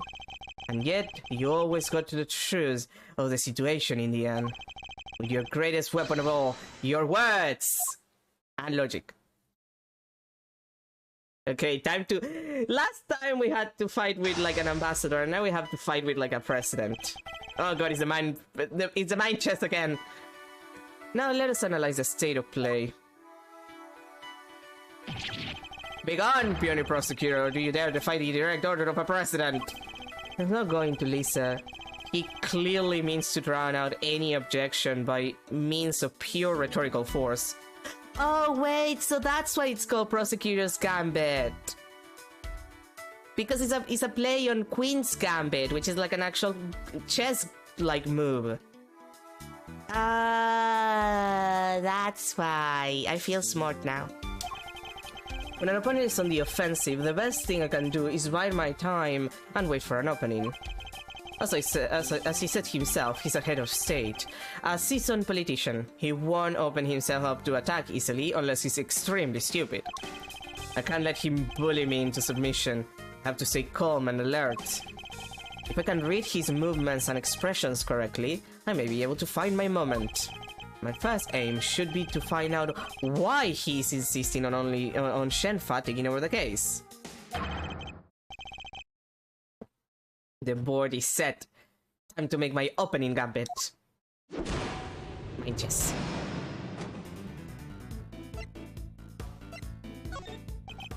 Please, about the case. Did I give you permission to speak? No, a dozen times no.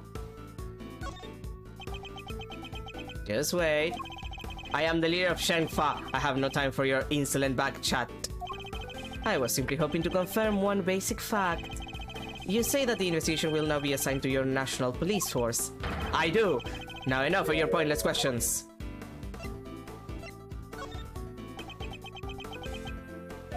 Huh. Good boy. The interior of this plane is the sovereign territory of Shenfa. You have no rights here. Is that so? Could it be that our current location itself is significant somehow? I should keep that in mind. It could be a useful clue. Could you at least explain to me why I'm off the case? Imbecile! Cease your insolent jabbering! I need not explain myself to you. My reasons are my own and they are none of your concern. Perhaps it's time to employ my clue. In the course of our conversation, I've deduced certain facts from your behavior, Mr. President. For example, you seem particularly aggressive when discussing our current location. You smarmy, smart-elect. As you said yourself, the presidential plane is the sovereign territory of Shenfa, and from that we can infer that you believe the rules of extraterritoriality apply inside here. Is that correct? Enough! Cease your objectionable whining.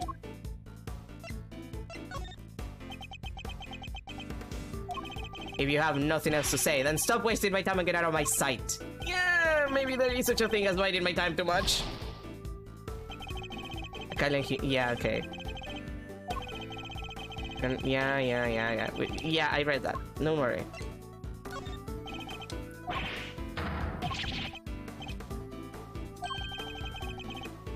Okay. We can use this, and then I will not waste my time this time.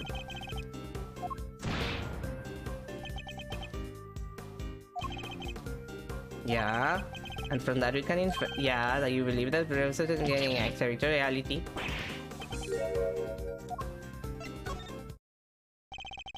You can rant and roar all you like, but you won't escape my scrutiny. It was unmistakable. The moment I mentioned extraterritoriality, you became visibly agitated.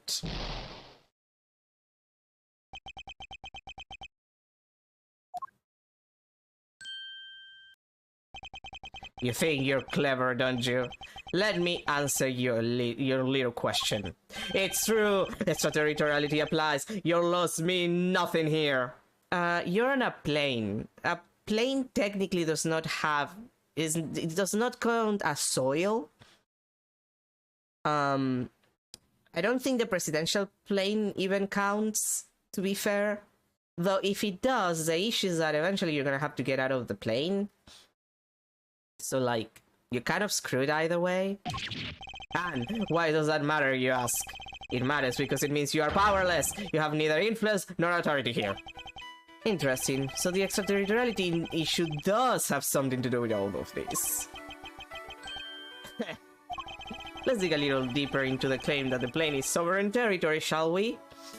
Like, I have to check, but I don't think that, like, even presidential, like, official presidential, like, vehicles count, like, if it's a plane, for example, or a boat.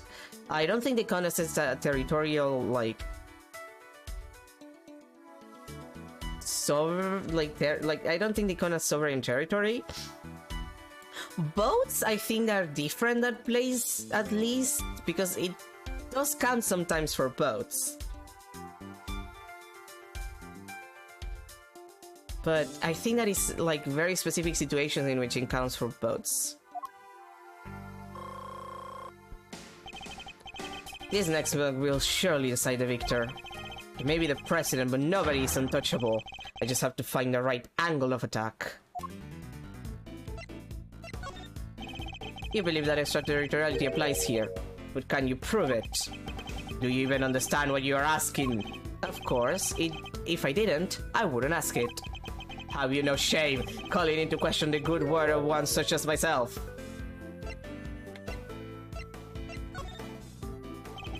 You must have realized by now what a massive corner you took yourself into. Oh, that did nothing. Worthless, meaningless bluster. Some pathetic ploy to buy time, perhaps. Yeah, maybe it was a little too pathetic to chime in like that here. Yeah, okay. Yeah, okay. Bide my time again? I have no more time for this. You clearly cannot be saved from your own foolishness. You needn't worry about me. I'm not the one who needs saving. That would be Miss Lois, the woman who is being wrongfully accused of this crime. Your chivalry is admirable, but it changed to nothing. The right to extraterritoriality cannot be denied. This is Shangfa. If I want to take this any further, I'll need a clue of some kind. Let me try another track for now. Surely you see that you have overplayed your hand. Nobody asked for your opinion. You need only to obey me, nothing else. You dare tell me how to govern, how to lead. You dare contradict me. On the matter of Miss Lois' guilt, yes, I do. No, she's guilty. She's the culprit. There is nothing left to debate.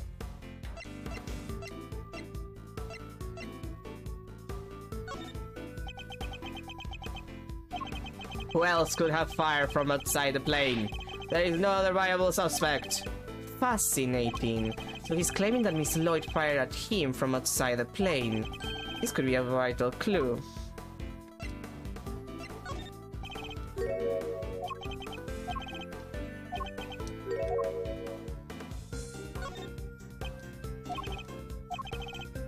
Okay.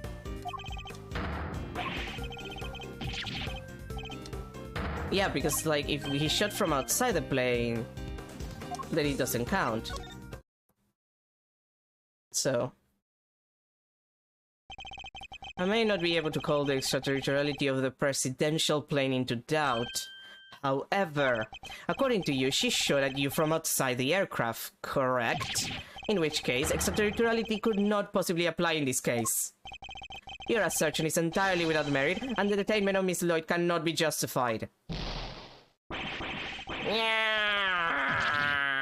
How could you have bested me by a mere prosecutor? Bested by a mere prosecutor, but I am the president. The president. You know, the fact that he's styled as a lion and everything, it's giving me bad vibes. For obvious reasons. I guess it's just the fact that he's so inherently muscular that it makes it funny, but otherwise, it's like, reminds me a little too much of a certain person. Huh. Checkmate.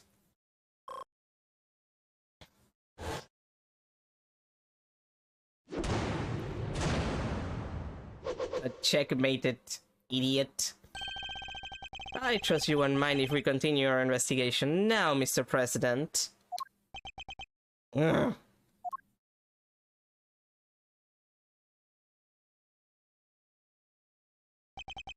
I hereby officially and unreservedly confirm my approval.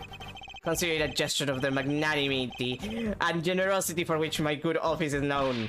Yes, for without noble acts such as these, unmistakably and irrefutably, for which reason we hereby... He's angry. There can be no other outcome, for our goals are lofty and our hearts. People of Shenfa, I swear to you here and now, this investigation will continue. All that when he could have just said, okay, you got me. Mr. Knight, if you would care to return the evidence. Take it. Case evidence retrieved from Mr. Knight. Yay! We did it, Mr. Edward. We sure did. Now the investigation can continue.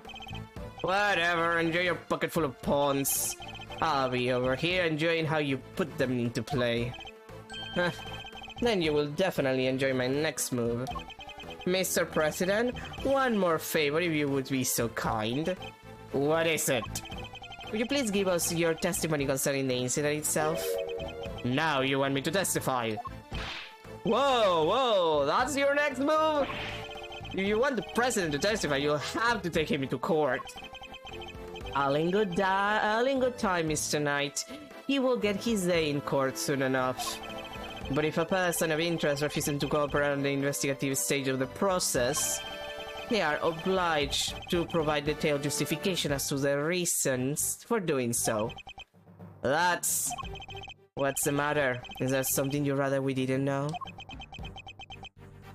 He definitely did it. Stand down, Knight. I'll do as the prosecutor asks. Thank you for your cooperation. Now listen, and listen well. Who do you think you are, Quercus Alba? Where I was when the incident occurred. The stage, of course. Suddenly, Rook and Knight jumped in front of me. Then, bang! A shot rang out, and a plain, unblemished balloon of red exploded nearby. No hesitating for an instant, my bodyguard tried to escort me back to the safety of the plane. And then, the second shot. The bullet went right through Rook, and lodged itself in the bulletproof vest I was wearing. Okay. I guess if you look at it one way, the president is also a victim here. Yes, a victim of an attempted assassination. Rook was simply in the wrong place at the wrong time. Yeah, but see, the more that we talk about this guy, the more that I'm pretty sure that he's responsible for this shit. Like, I'm pretty sure that this is like... and I'm thinking this because there was a conversation at the very beginning where they were basically like, oh yeah, the guy is super unpopular. Like, he's not... Like, he's not a popular leader right now. He's having a lot of political issues in that respect. And all I can think about, and it's a weird comparison, but it makes sense in my mind, was the incident pre-US elections with Trump almost getting shot. And, like, that's a common, like, strategy for candidates that are unpopular, where like they put themselves in fake danger to, you know, incite a certain type of a certain type of person, because it's like, oh, you know, like nationalism, you know, like it's a kind of thing that inspires a certain specific type of nationalism, which allows people like him to stay in power for longer. Like that's a very common, like, political manipulation tactic.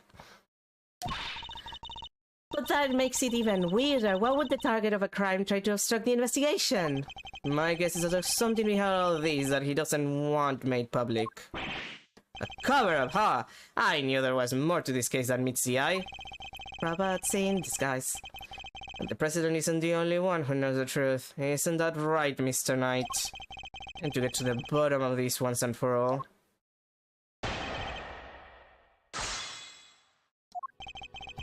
Let's see.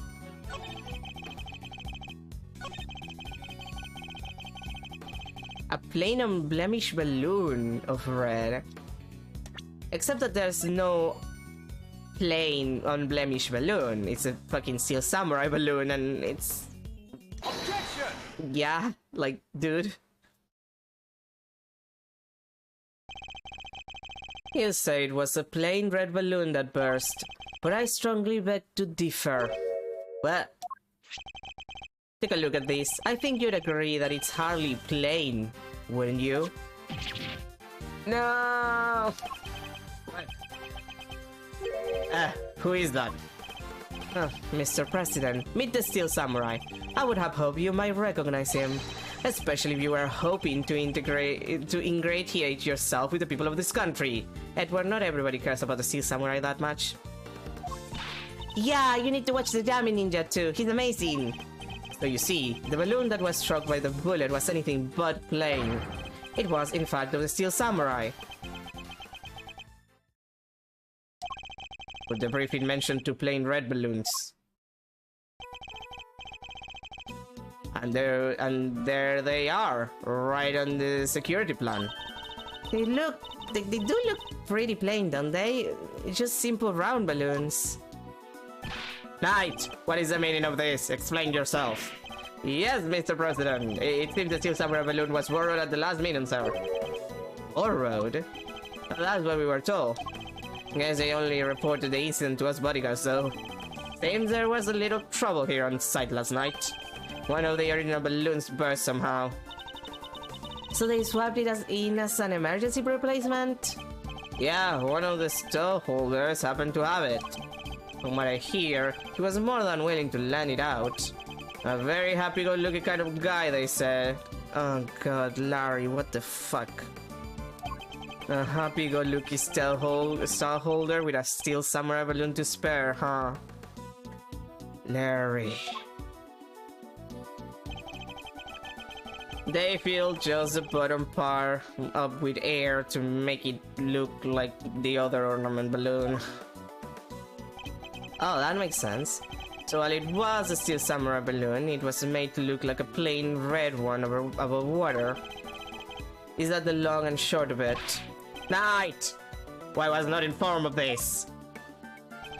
Sorry, sir, we didn't think it was a present issue. And indeed you saw it, and you know different, correct? Yes, I suppose so. Could he really have mistaken the steel samurai's pants for a plain red balloon? Still, Mr. President, I struggle to see how you wouldn't have noticed something different about the balloon. Of course! What's that outpost for? Now I remember. I could barely see the balloon. You couldn't see it? That's right. The wind was blowing too hard. The flags to the side of the stage were flapping incessantly and blocking my view.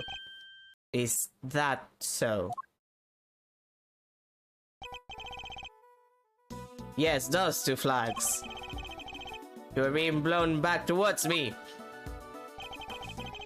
There would have been a strong wind blowing right around the time of the incident, strong enough to blow the flags in just such a fashion. But does that conflict in any way with our understanding of the case? Yes, it does! Thank you, Mr. President. Your testimony has revealed yet another contradiction. It has? Yes, a contradiction that could turn this entire case on its head. When I arrived on the scene, the wind had died down and the flags were resting calmly, for the most part. But if the wind had previously been blowing the flags as the President describes, a certain piece of evidence suddenly takes on a very different meaning. Which piece of evidence contradicts the stated conditions of the stage at the time of the incident? Well, the bullet trajectory. It completely changes if the flags are going on that direction. Earlier, we adjusted the bullet that struck the steel samurai balloon, and the bullet that passed through the flag were one and the same. From these two things, we further deduced the trajectory that the bullet must have taken. Boop. And we concluded that our shooter must have fired from the left side of the spectator area. But if the flags were blowing as the President describes, our conclusion becomes quite different.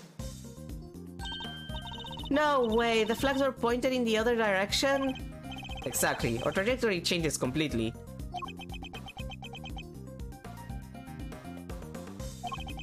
And if we trace that trajectory back to its source, we can ascertain who really fired that shot. Wait, but Mr. Edgeworth, that would mean... Yes, I know. We may not yet understand the reason why, but it can only have been one person who did it. Who does the bullet's new trajectory implicate as the one that fired the shot? Hans! Take that! Hans. The person who fired that shot was none other than you, Mr. Knight. What? The path from the bullet back through the flag leads directly to the spot where you were standing. Hehe. But the guy is one of the President's bodyguards. What the heck would he go around shooting balloons? This is absurd. What exactly are you trying to imply? That Mr. Knight, a man who has saved my life countless times, is my would-be assassin. Seriously, Edward, we've put up with a lot from you for this. We're President Wang's bodyguard. We're the pieces put on the board to protect the king. I'll handle this night. Sorry, sir. Mr. Edward, the wind was indeed blowing quite fiercely around the time of my speech. But the wind can pick up and die away in an instant, can it not? Therefore, I need proof. Proof that it was blowing hard enough to lift the flags during that crucial moment. The first shot was fired right around the time the president raised his fist. I have a piece of evidence that shows just that. Perhaps it can also show us what was happening with the flag, too. Let me check that.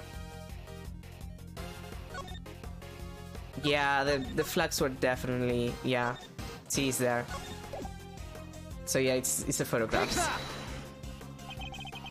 Your proof is in this picture right here. Huh, this should be good. Which picture? Where? You can see which way the flag was really blowing right here. Like the literal flag, you can see it on the side. Well, do you deny that it clearly shows the flag? Yeah. There we have it. Proof that it was blowing towards you at the moment of the shooting. So that means our pal over there did shoot the balloon, making him the assassin? Mr. Knight? See, but like that doesn't explain the second shot. So like... Is he the like... I don't think he's the assassin. Like, he only shot that way, but clearly there was someone else who shot for the other like the other shot is what confuses me. Mr. Knight is not the assassin. He may have shot the balloon, but the president was on the other side of him entirely. Yeah, you know. Therefore, he can't have been aiming at his boss. Yeah, besides, why would I even shoot the balloon? What would be the point? And watch how you answer on my aim for something else next. There was a point, I'm sure of it. If I can figure out what it was, perhaps I can finally put this whole conundrum to rest. Knight definitely shot the balloon. That fact alone changes everything about this case.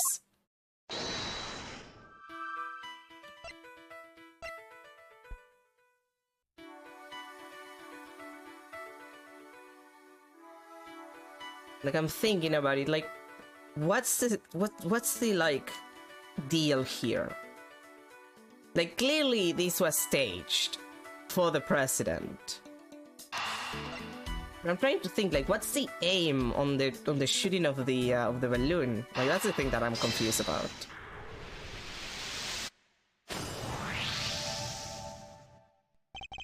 Why did Knight's assigned position change? I told you, I can't turn my neck to the right. I could only cover the president's left side. So I went up moving to the right side of the stage. Or is that the only reason? Let's suppose that the plan hadn't changed. That Knight had remained posted on the left, even that he was unable to turn his head to the right. Would he even be able to shoot the balloon closest to him? Could it be that the security plan was changed for the express purpose of popping one of the balloons? And if we suppose that to be the case, the two plans are different. Was the security detail reorganized at some point? It kills me that it says also covered in case of amphibious assault. Well, how do you get an amphibious assault? Yeah, we made some last minute changes yesterday. President's orders. That's right, the president was the one who ordered the change. Because again, this was staged.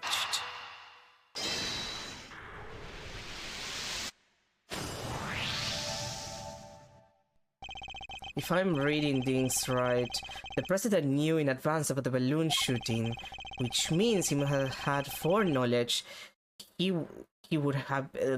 Which means he must have had foreknowledge he would be in someone's crosshairs today as well. And if that's true, then everything else that's been bothering me falls neatly into place. How did the shooter get a gun past such heavy security? And why would they then carry out the shooting wearing such a conspicuous item of clothing? Why use a laser sight that would give away their location in an instant? And how did the president suffer no injuries at all, despite a direct hit to his vest? These are the questions that Knight and the president don't want us to consider. There is only one possible reason for Mr. Knight to have hired his gun. To create the illusion of an assassination attempt. What?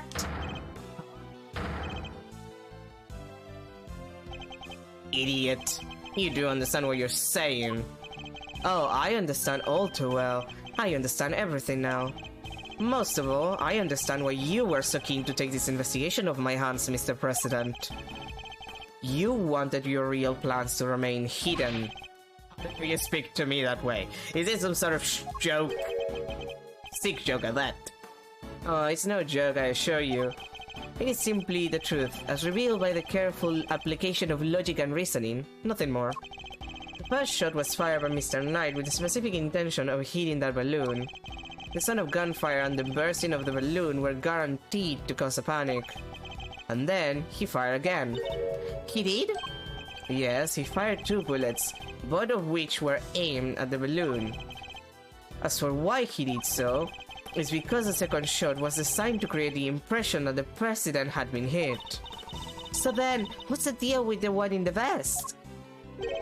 I'm willing to bet that bullet was planted there long before the shooting ever occurred.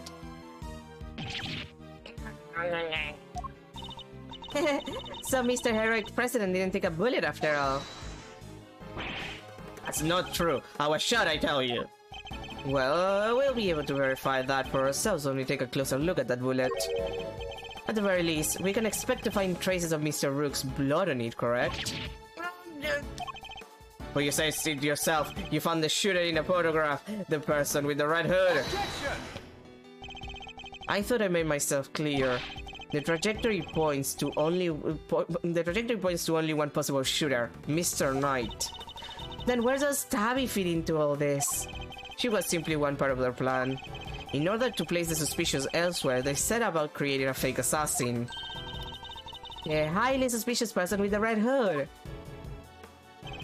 I have yet to ascertain exactly how complicit Miss Lloyd was in the whole scheme, but I can say with some confidence that none of the shots were fired by her.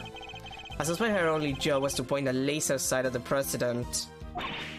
That's right. Then I was tasked with turning your jacket inside out the moment the crowd fled into a panic. Yes, thus making the mysterious red-hooded shooter disappear in the blink of an eye. Then, when the gun and the security plan were later found in the trash can, it would have all appeared to have been the work of an assassin so skilled it could vanish into thin air. But then, the case would have gone cold. Exactly what our friends here were hoping for. Makes sense now why they wanted you off the case. Yeah. Indeed, because the entire affair was a cheap ruse perpetrated by the president himself.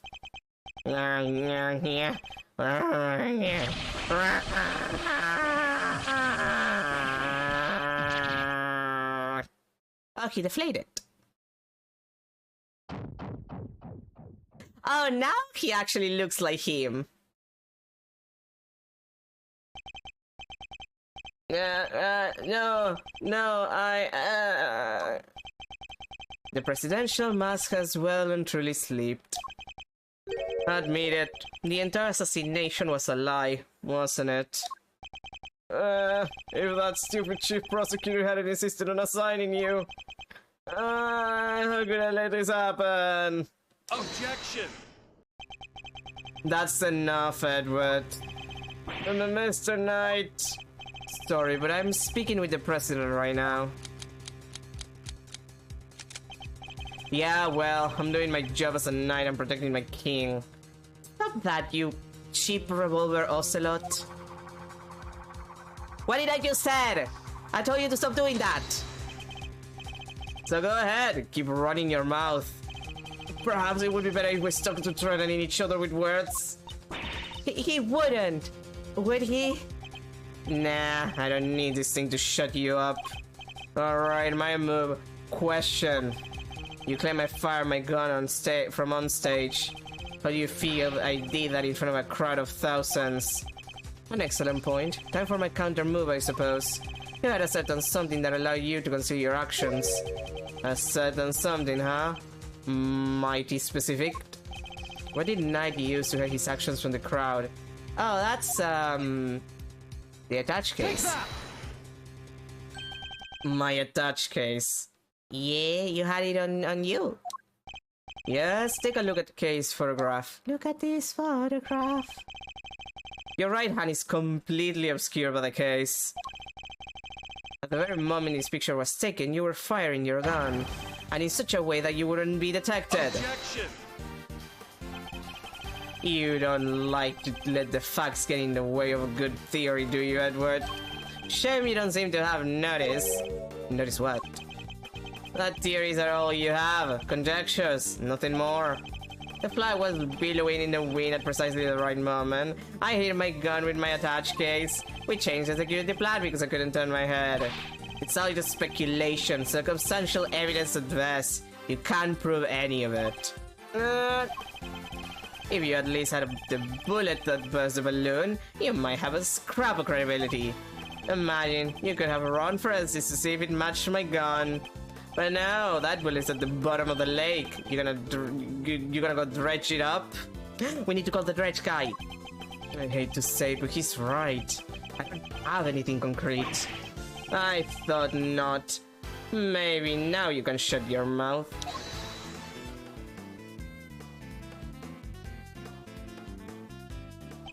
Miss Lloyd?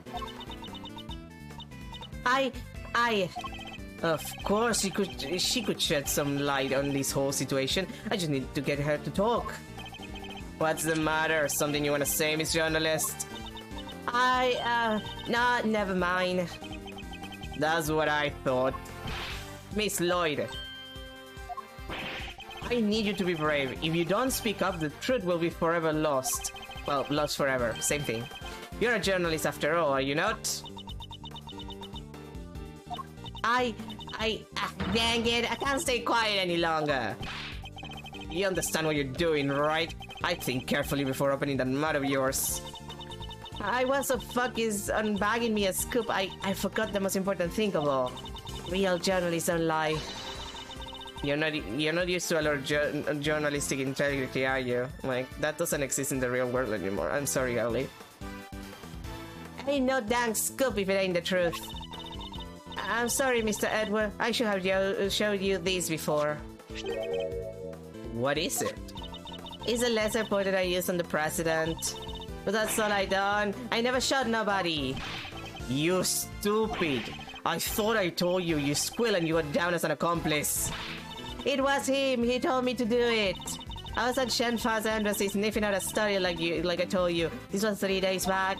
He comes up to me out of the blue, just starts talking, help me out and I'll get you an exclusive access to the president, that kind of stuff. But what about the gun in the trash can? That I don't know nothing about, I swear it. All he told me was to wear a jacket with a red hood and to point that their pointer at the president. I never thought for a minute I'd blow up and in my face so bad. I'm sorry, truly I am. Thank you, Miss Lloyd. I'd like you to testify to that effect when this goes to trial. We'll get you a deal. You'll do community service, don't worry about it. Like, it's still serious, but you'll do community service.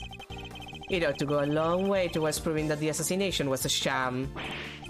What's wrong with you people? Don't any of you know what's good for you? I know what's good for me. A balanced diet, for example. My sympathies, Mr. Knight. Had you successfully removed me from this case as you'd intended? Perhaps then you could have kept your pawn quiet, hmm?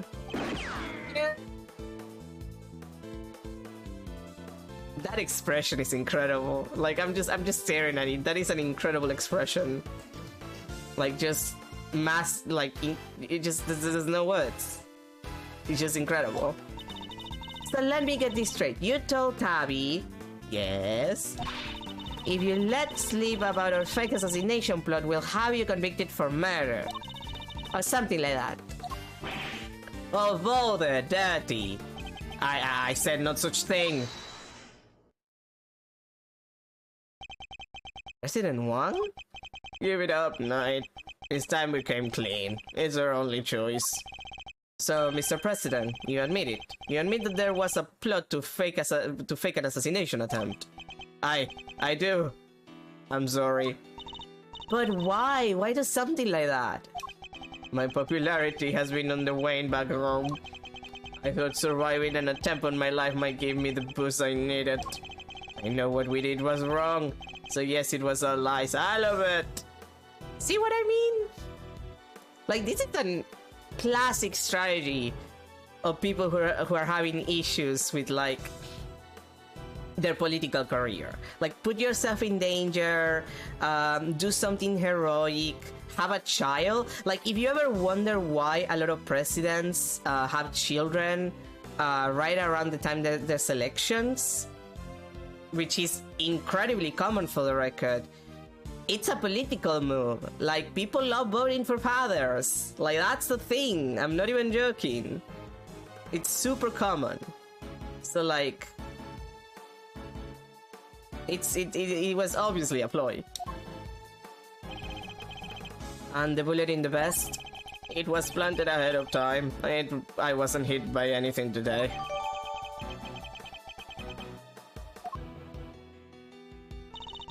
But then, what was up with the killer? Our plan got out somehow. And then he just appeared, hell-bent on turning our fake assassination into a real one. Hence a red raincoat, I suppose. He'd hoped to get in close enough as the fake assassin to finish the job. There is one thing I don't understand, though. Oh? And what would that be? Why did Rook have to die? If the whole thing was fake, how did he wind up getting killed for real? That's true. And therein lies the real question. He was a fine bodyguard, the best in fact. He may not have been a native of Shenfa, but he was someone I could fully trust. Oh, you kill him. Mr. Rook must have been really something to get the trust of someone who'd hide from his own shadow. Sounds like he was as trustworthy to the president as I am to you, huh, sir? I believe that's for me to say, detective, not you. Mr. Rook must have known about the plan too, then, correct? He wasn't aware of any specific details, so not really. I tried to involve him, but he refused. And you would have done well to listen to him. This is a tragedy. The life of a good man has been wasted. What was so great about him anyway? Yeah, you definitely kill him. What's gotten into him? He was just another piece on the board, there to protect you, nothing more. Mr. Knight, how could you? Who was it that actually went along with your plan, huh, Mr. President? Well, that pious coward backed down when you needed him to step up the most. I value your support too, of course, but... Look, I'm your chief bodyguard now. That's all that matters. And now that the spineless fool Rook is gone, things are gonna change around here. Thanks to me, genius strategy, grandmaster, rightful leader of this team. You're a Hons. You're a knight. No one likes knights. Rooks are a lot better. Like, you move on the ship of an L. You know what that makes you? A loser. We are all aware of your ambitions, Knight. But doesn't this seem a little imprudent of you? Why? My plan this time was perfect, as they always are, as they always will be. That's quite a statement, especially considering that your perfect plan was an abject failure. Yeah, no thanks to you and that buffoon Rook. And how exactly was it Mr. Rook's fault? If he hadn't died, the killer would have never come after me. And I wouldn't have had to let you on this plane. Please, Mr. Knight, you mustn't talk like that. Fine, the guy died protecting you, Mr. President. I'm sure that's just what he always wanted. But did he die protecting the president? Knights chess are notoriously sacrificed first in chess. Yeah. Again, I'm not good at chess. I don't understand chess. But I did watch a lot of Northern Lion playing chess. So I learned a little bit. Enough to understand that people sacrifice knights a lot. So I'm not surprised. And again, the movement of a knight, like, again, I don't know a lot about chess, but the movement of a knight feels very limiting in comparison with other pieces. So I'm not surprised that they're notoriously sacrificed. Like, it feels like the kind of thing that you would sacrifice to keep other pieces, beyond your king anyway. Precisely because the movement of other pieces can be a lot more useful to you long term. Wait, I thought the whole assassination thing was fake. Oh, come on, we have to say everything twice. We planned a fake assassination, but somebody else came along and tried to make it real. 2 shots were fired, remember? Like you said, Edward, one of them was the bullet I shot through that balloon. But the second, that wasn't me. Oh, really? Then who did fire it? The real assassin, but not the killer. His plan was to come after the president with a knife. Nah, the most likely suspect here is a piece cowering quietly in the corner. Or Lily White Queen over there. What? Miss Lloyd! Again with this, I am not your dang assassin! But is that really true? I, for one, don't believe it. The gun in the trash can, it can only belong to you. Come on, dude, I know that you did it. Just give yourself... The Knight's Gambit, okay. As soon as I shot that balloon, I rushed over to help Rook score the president back onto the plane. I left Rook here in this room while I secured the president in the safe room. When I came back out, Rook was lying there on the ground. Miss Journalist would have shot Rook while we were escorting the president off stage. That single killer shot was fired by the gun you found in the trash can. So you don't actually know when the victim was struck by the bullet, do you? The knight doesn't protect the rook, Edward. He protects the king. You wanna translate? It means that his only concern was protecting the president. Lose the king and you lose the game. Isn't that the first rule of chess? But a win in which a key piece is sacrificed is a hollow victory indeed. I mean, Edward, I think chess is a game precisely about sacrificing pieces for the sake of, you know, doing stuff. I don't know if I would call them a key piece.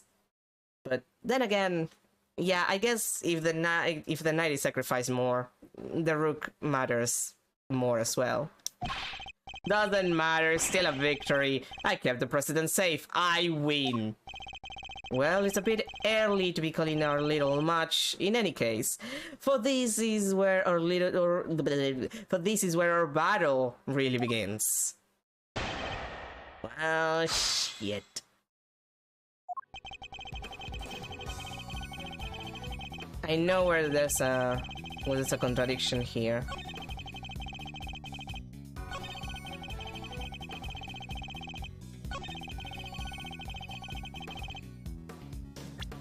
Yeah, except that that gun that we found in the trash can has 2 spent bullets. Objection! Not 1. Idiot. So you contend that it was you who shot the balloon and Miss Lloyd who shot Mr. Rook. Are you sure about that? Sure, I'm sure. Well, what you propose would indeed match up with the total number of shots heard. The gun from the trash can itself has also been fired twice. That face is still hilarious. Now, why would the supposed number of shots heard from this gun differ from the number of spent rounds? It's simple, because it was planted by the real perpetrator of the crime. Somebody faked the evidence? Yes, and if you think about it, the reason for doing so is obvious. To ensure that whoever found the gun will conclude that the shooter had been in the spectator area. And in order to do that, they had to make it seem as if both shots had come from this one weapon. I get it, so that's why it's got 2 spent rounds, huh? Precisely, and we have already proven the bullet that burst the balloon came from a different weapon. Which makes it entirely possible that the bullet which killed Mr. Rook didn't come from this gun either. Nice work, Edward. That's some high-grade sleuthing.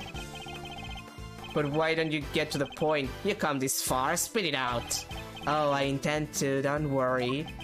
The person who really shot Mr. Rook was... Yeah. Take that!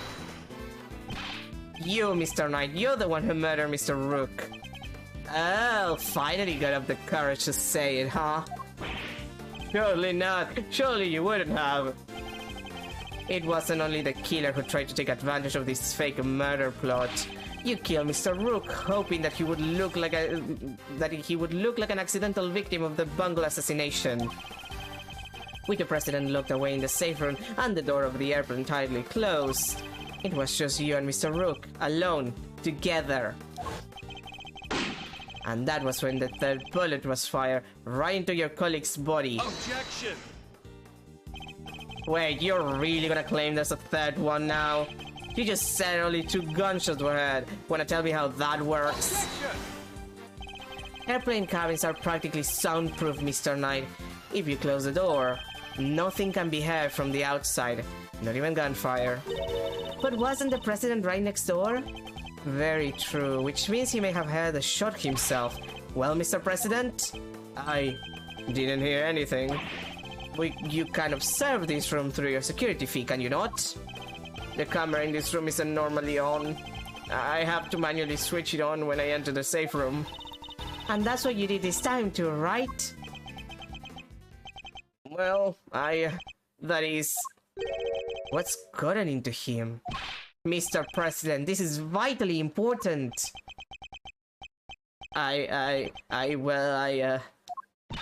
Please, please, President Wang. Fine, I was busy hiding under the bed cover in my ears. What? Even though you knew the whole thing wasn't real? Yes, because I heard the sound of guns. Just as like the heat of that awful noise and... Oh, it's just too much, too much. My honest reaction to that.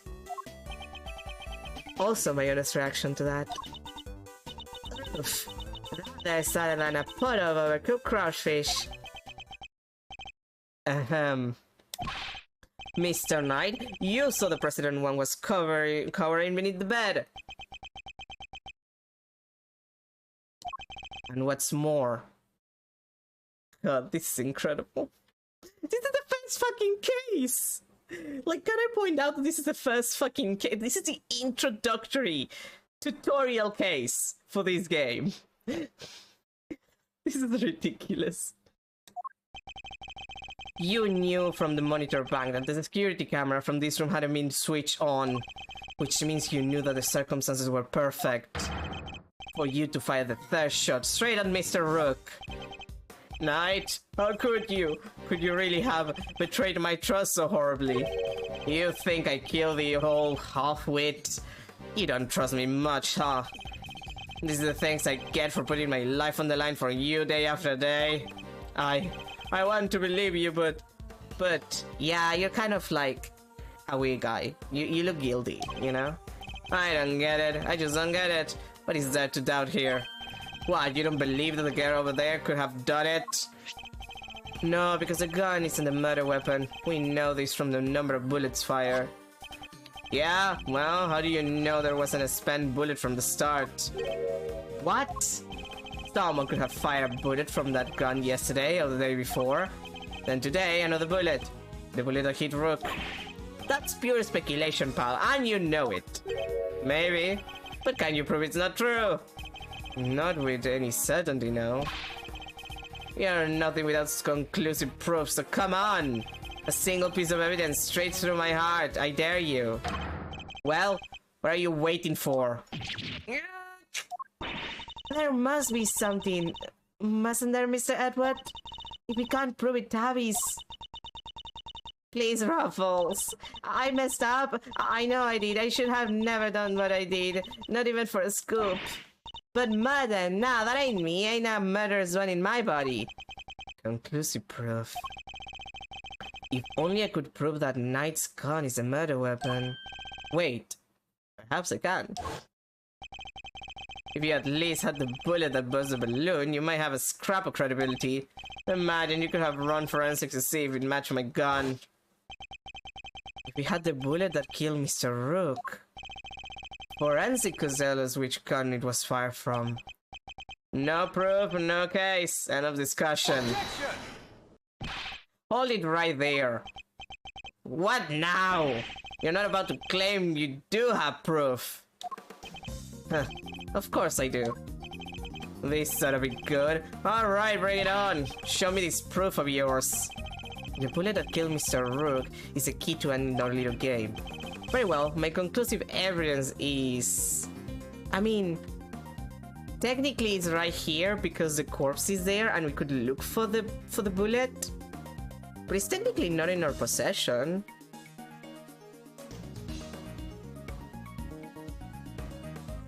I think. Like... I guess the question is... Like... How literal are we being with this? Because if we're going to be very literal, we not have it in our possession, but it has to be in this room. By the nature of the events. Not currently in my possession. Alright then, thanks for playing folks, so that's game over. However, it is here in this room. Okay, yeah, it was as literally as possible. What? As we know, the bullet that killed Mr. Rook passed through his body. But where did it end its journey? Perhaps we should cast our minds back to an earlier conversation. After passing through his body, the bullet that took Mr. Rook's life then found itself lodged in the vest. It's right, if the president hadn't been wearing that vest, things would have been a lot worse. But now, of course, we know that the so-called assassination attempt was a complete fabrication. The vest was prepared in advance, made to look as if it had been hit by a bullet. Which begs the question, where is the real bullet? I like it. A twist! This is good stuff, Edward. Come on then, don't keep us in suspense. Does any of the evidence point to where the bullet that killed Mr. Rook might have ended up? The security monitors. Take that! One of them is broken after all. There's something very clearly missing from this room. Yes, a prosecutor with some common sense. Take a look at the back of security monitors. Oh, I see you caught on, Mr. President. Splendid. There are screens here showing views from all around this airplane, inside and out. The only external angle not covered is the right-hand side of the aircraft, and that's because one of the monitors is missing. Yeah. There was a monitor in that space previously, wasn't there, Mr. President? There was. I have no idea what my plushie is doing there now, though. It appears.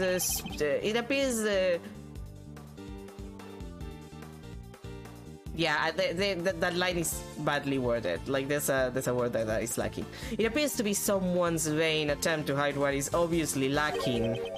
But where did it go, and why? The why is easy enough to answer, because it was struck by a bullet. For if we were to believe that the bullet in the vest was the real deal, then anything that hinted at the existence of another bullet had to be removed. So, where did the missing monitor go? Where indeed, I believe that it must be hidden somewhere on this plane. After all, there wouldn't have been time to dispose of it outside the craft. Detective Gumshoe, conduct a search if you would. Right away, sir. Mr. President, extraterritoriality, remember? I have no objection to this search. Please go ahead. If it will help us discover the truth behind what happened to Rook, I will not stand in your way. What are you? I don't believe this.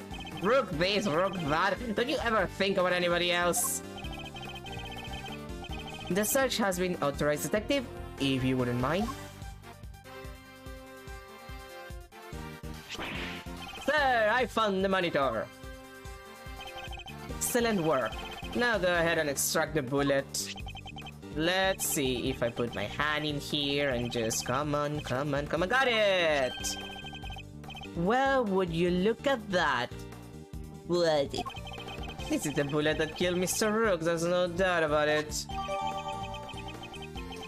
Nice.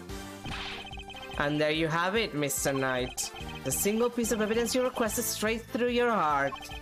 Even you must now admit, if this bullet didn't come from the spectator area gun, Then Miss Lloyd cannot be Mr. Rook's killer. What? No pithy comeback?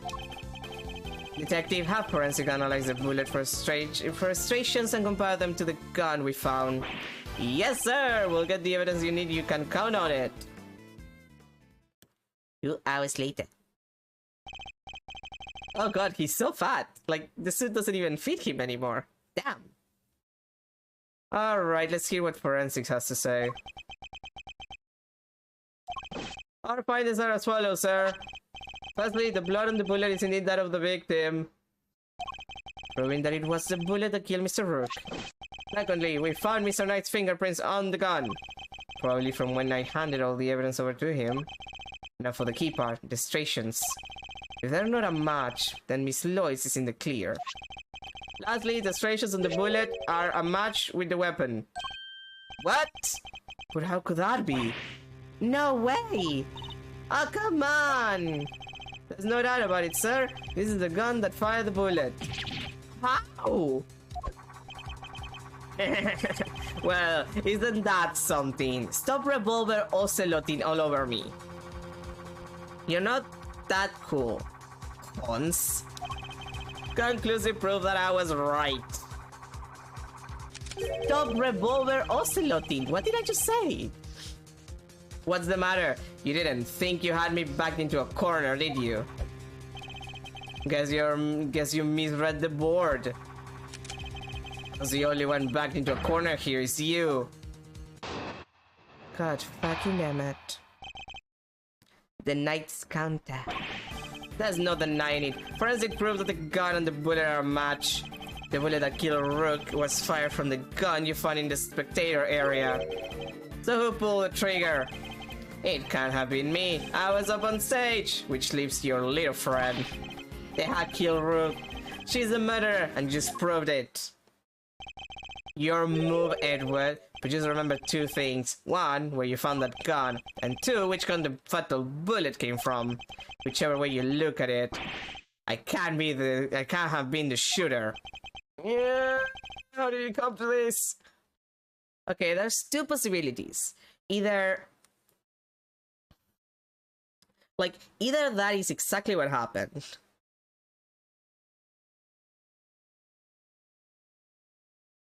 Like, in the sense of, like, that was the bullet, like, that was the gun used. And then it was thrown at some point in time between the shooting happening and Edward getting to the scene of the crime. Or alternatively, and this is the most likely possibility, when we gave the evidence, at some point, we were given the wrong gun. Like, the guns were exchanged. It's the same model. It's the exact same model. The only thing that he would need to do is change the sight. And those kind of sights, because really, who puts a sight on a revolver like that?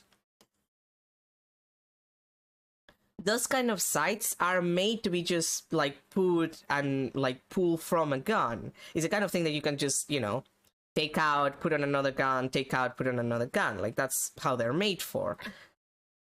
So, chances are, we didn't notice, and since it's the same issued gun, it's the same model, he just changed that, and then we received the wrong gun. Which I do wonder...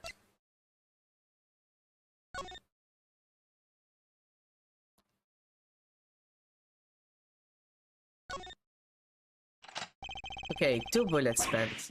So it's showing this, but, like, it's likely that he also spent 2 bullets anyway.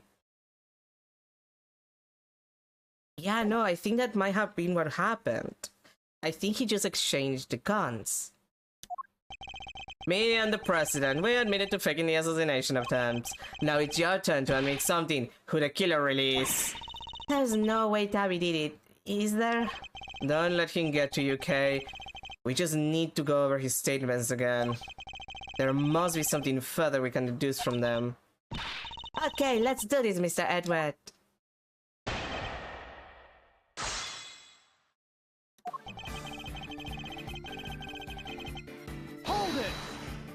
Let's start by pressing everything. That's the classic. No, that's... Objection! Don't object to me. What was it you said? That forensic would back you up? How does it feel to be shot in the chest by your own conclusive proof, huh? Not so good, I imagine. The bullet and the gun are a match, Mr. Edward. That kinda has to mean that Tabby pulled the trigger, no? Even so, I simply cannot accept that. But sir, there's no denying the evidence. There isn't, so what am I missing? If I assume Miss Lloyd to be innocent, then the gun and the bullet shouldn't be a match. What is it, Kay? I was just thinking, if the evidence points to something that doesn't seem possible, then maybe there's something wrong with it. You're asking me to call the evidence into question? Well, there's no way Tabby did this, right? So if the evidence says that she did, then the problem must lie there. You seem very sure about this. Call it my great thief's intuition. Intuition, huh? Still, she could be right. Simply don't believe Miss Lloyd to be a malicious liar, which means... As someone who believes that evidence is everything in court, the irony is not lost on me, but... If I were to call a piece of evidence into question, it would have been the gun, clearly. If something untoward is going on here, it would have to involve the weapon, not the bullet. After all, we only just recovered the bullet a little while ago. Furthermore, we know that Mr. Knight had an opportunity to handle the gun. Yeah, almost like it's on purpose. Now hand over the evidence you have gathered and remove yourself from this plane. I'd do as you say if I were you, Edward. Yeah. This can't really be the end of the line, can it? Indeed, he had ample opportunity. There's no doubt that this gun is a weapon that was used in the crime, which means it must belong to him. Take that! The gun belongs to Mr. Knight. He switched them around. That has to be it. Yes, I was right. I am so smart. I am Mingus smart, even. The bullet that killed Rook fired from the gun you found in the spectator area. Okay, so what do I have to... Like, what would I press then?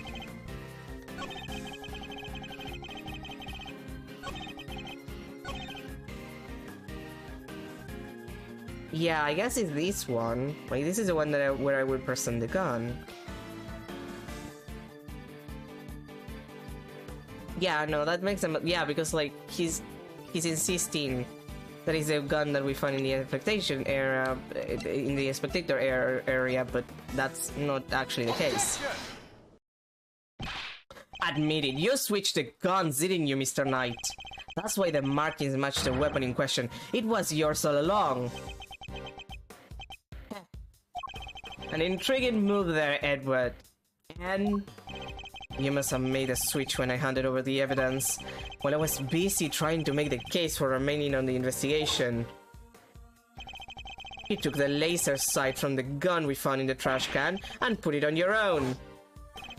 Then, not long afterwards, you handed that gun back to me instead of the one we found. I did, huh? You think I somehow knew you'd find, let alone run forensics on the bullet sometime in the future? Is that so strange? You're a chess player after all, a man well used to thinking several moves ahead. Don't revolver ocelot me.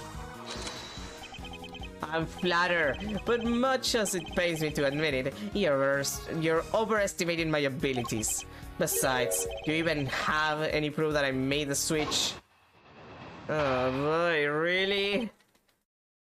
How long? Like, dude, how long do you want to go with this? Who do you think you are, Quirkus Alba? The gun is the same model as mine. We're sure, but it's just a coincidence. And look, there's a laser sight attached. Also, take a look in the cylinder. 2 spent bullets, just what we'd expect to see. So what proof do you have that I switched the original gun out for mine, huh? None, that's what. You say I'm overestimating your abilities. You surprise me. What can I say? I'm a modest guy. More modest than you, that's for sure. Everyone except on the chessboard, that is. Well, I don't see a chessboard here, do you? Shame. Still, guess that gives you a nice excuse. I didn't mess up, I just didn't have the right evidence. I don't think I'll be the one making excuses, rather.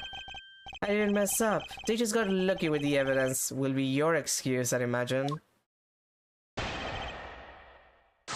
No, I need to think about it.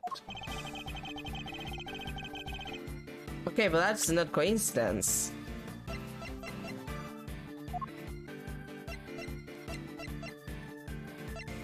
Like, there has to be... Because, like, here's the deal. It's not coincidence. These guns were issued. But I have no way of, like, proving that, I suppose. Even though we know that.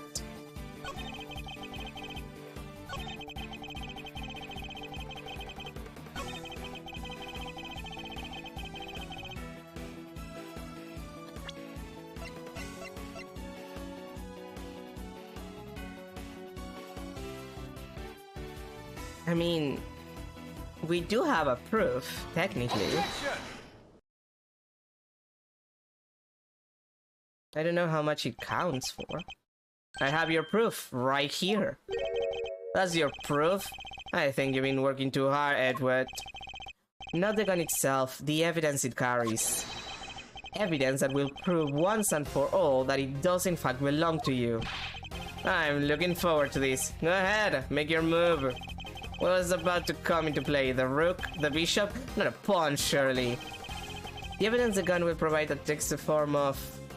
I guess the fingerprints? Like, you could argue that the fingerprints are there from the exchange, the exchange, but if there's a lot of them...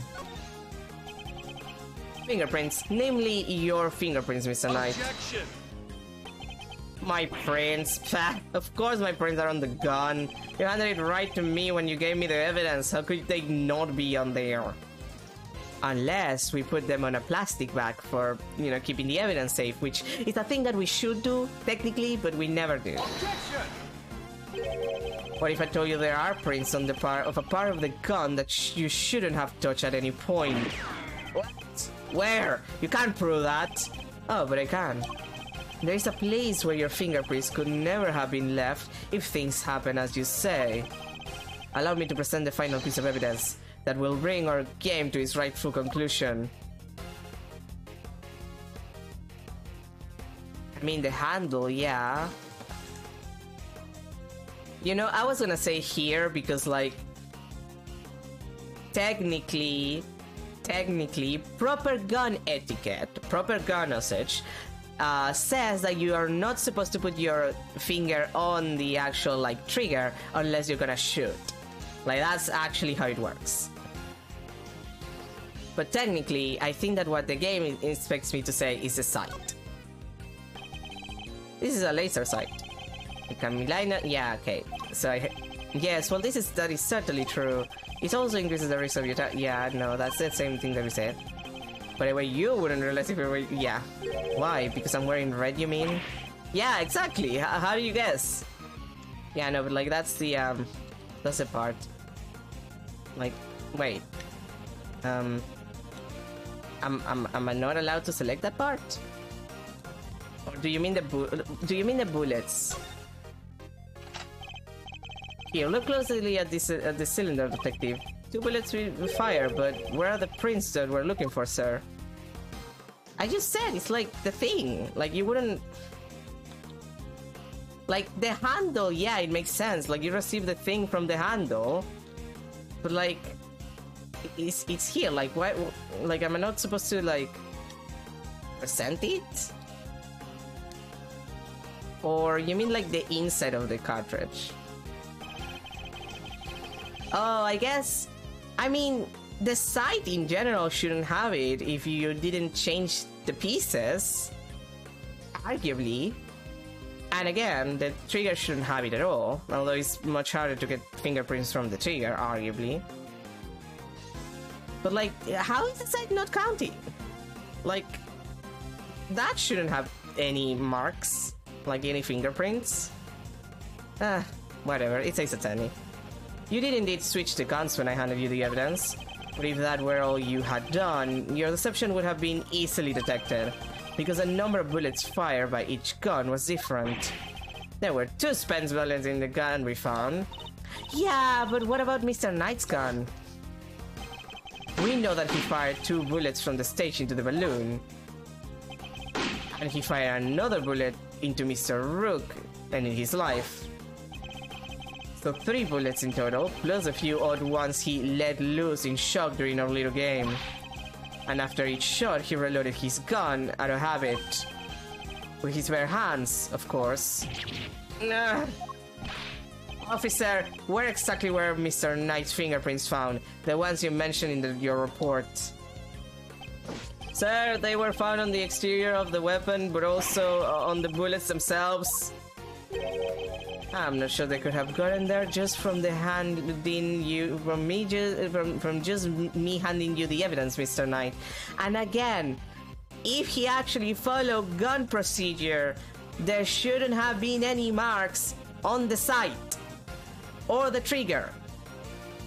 Like, I get it. They're not following gun procedure, but still, like, if you knew anything about gun procedure, you would knew this.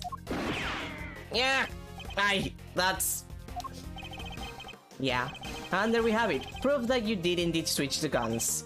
This gun, the one which fired the bullet that killed Mr. Rook, is yours. And in taking his life, you are the true assassin. I didn't. Checkmate.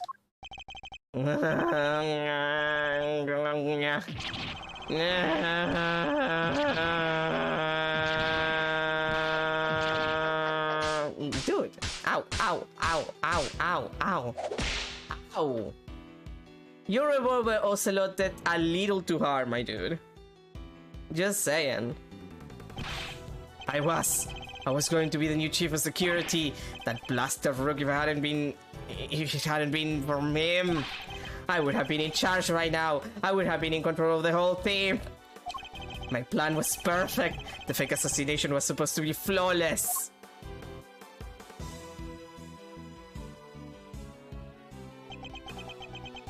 It was far from flawless, my dude.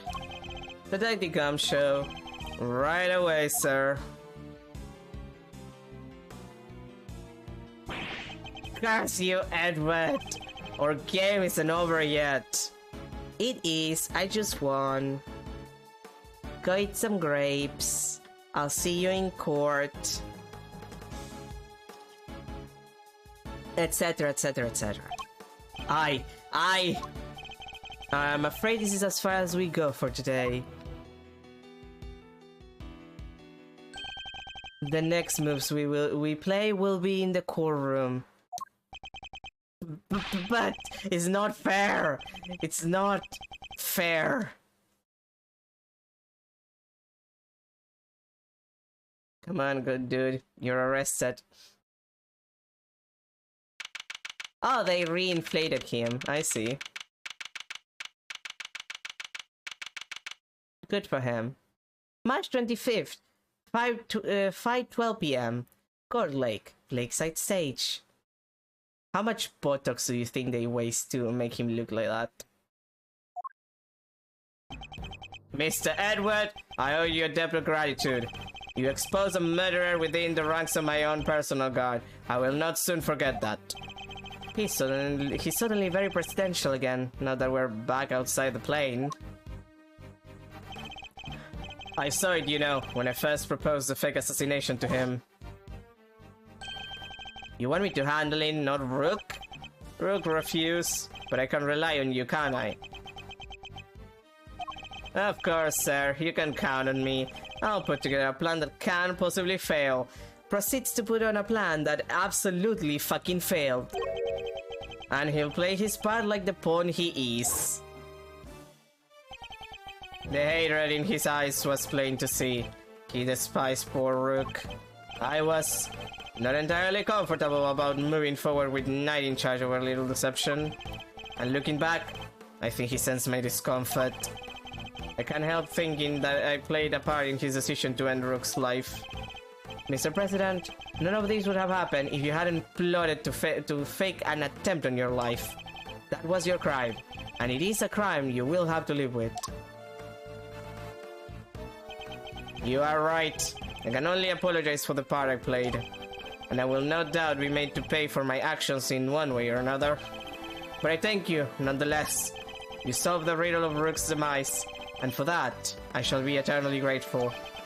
I will be here in your country for a little while longer yet. But when I have returned home, perhaps you will visit us in Shenfa. You will always be welcome. Nah, your country sounds like shit. Considering it has you as a president. Oh, thank you, thank you, thank you. Y'all don't know how grateful I am. I'll swear that ends well. Miss Lloyd, the accusation of murder made against you was, of course, entirely groundless. But the fact remains that you were a willing participant in the stage assassination attempt. The police will no doubt wish to speak to you about the matter. You should be aware that you may well be punished for your actions. I know, and I'm awful sorry about everything. Truly, I am.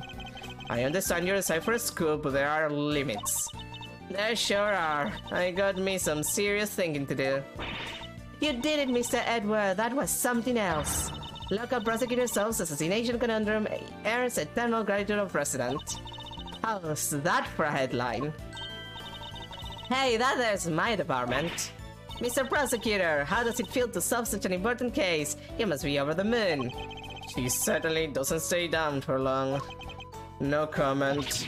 Dang, you're one tight-lipped son of a gun. That's what I should be. This case is not over yet. It isn't? Come, sir. Because until we unravel the story behind this, the case will never be completely over. Yeah, Shelly the killer, I suppose. Like, he's the one that... Sorry, I'm hydrating. Like, that's really the end point. Like, what the fuck is up with Shelly the killer being here? The killer's calling car. Mr. the Killer has yet to complete his assignment. You mean he might still try to murder the president? Yes, Kamsho, that's exactly what I meant. I hope I'm wrong, but if I'm not, this could all blow up into something more sinister yet. As one will expect with the attempted assassination of a president, the case was all over the news, and my preparations for Mr. Knight's trial were constantly interrupted by requests from the press. There wasn't a person in the land who didn't know about the case. Everyone was talking about it. But in the midst of the frenzy that followed, nobody noticed that this was only the first move in a game far bigger than any of us could have imagined. The end of the tutorial. God damn, that was a tutorial case. Boy.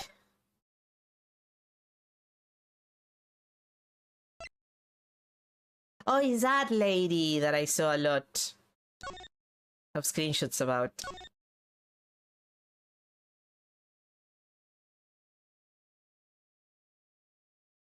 That judge lady.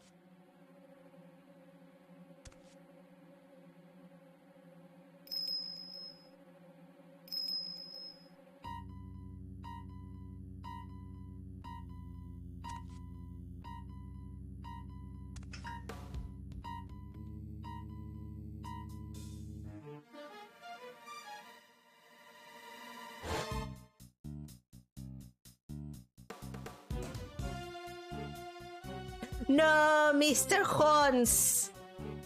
He's deceased.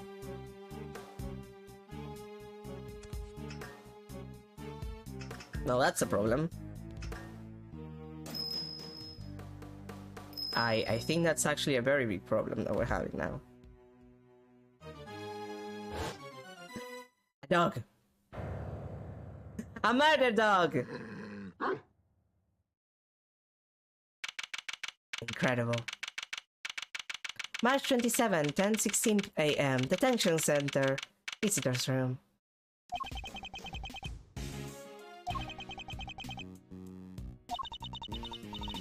Still no sign of them, huh? Yeah. How long do they intend to keep us waiting? Now, Mr. Edward, I'm sure the guard will bring him in any second now. The killing of Bastion Rook. It's been 2 days since the incident at the park, and today we're paying a visit to the detention center. Our aim, of course, is to interview Bronco Knight, who has been charged with the murder. His trial is due to start tomorrow, and I am to be the prosecutor behind the bench. What's taking so long? You there, what's going on? I don't know, sir. I'll go and check. We got a situation! It's Knight. He's being killed. What? Killed? In the detention center? Come on, Mr. Edward, what are we waiting for? Right, guard, take us to the scene of the crime at once. Yes, sir! Running around at the speed of Edward. It didn't happen in the holding cells, but surely that was where he was being held. What's the holdup? The crime scene's this way! Where are you taking us? Doesn't this door lead to... the prison proper, yes. You mean those other cells aren't part of the prison? No, you have, like, people who have been, like, you know... the people who have been declared guilty, those guys go on the prison. And then you have holding cells for people who are awaiting trial. Completely different things. Not exactly, no. Those are the detention center's holding cells. That's where defendants are kept while they're awaiting trial. The area beyond this door serves a rather different purpose. Yeah, it's where the people who are convicted set out their time. I suppose you could say it's the last place a great thief should ever want to be. I've unlocked it, sir. Please follow me. Oh, hey, I recognize some of you guys.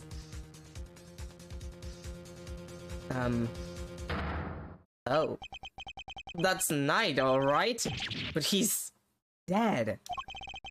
How could this have happened? And how did he end up inside the prison proper? March 27, 10:32 a.m. Prison. Workshop. This is horrible. How did Mr. Knight get himself murdered? I can hardly believe it myself, but there can be no doubt in the evidence of our own eyes. What he's doing here? I thought he was being held in the detention center, no? He was. He must have been. His trial hadn't even begun yet. The law states that until convicted, suspects are to be kept in cells separated from the main prison, unless they ask to be let out of holding cells and stay in their own homes. Which is, in fact, an option that you can, you know, ask for depending on the crime and how likely you are to escape. And also, it depends on the country. Only those who have been found guilty are sent to the prison proper. There's no way Knight should have been in here. Also, you can, in fact, be taken to a prison even if you're not being declared guilty yet. But again, depends on the crime, depends on the chances you have to escape, depends on how much of an asshole the judge and the police are.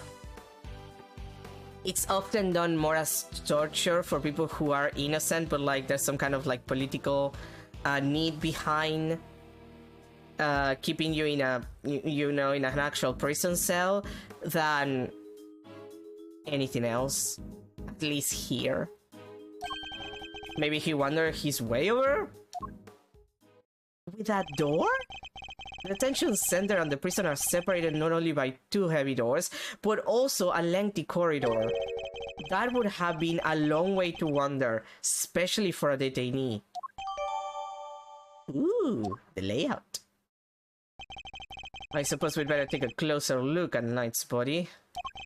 We'll need to examine the scene of the crime carefully if we want to get to the bottom of this. But that is for next time. So let's save first.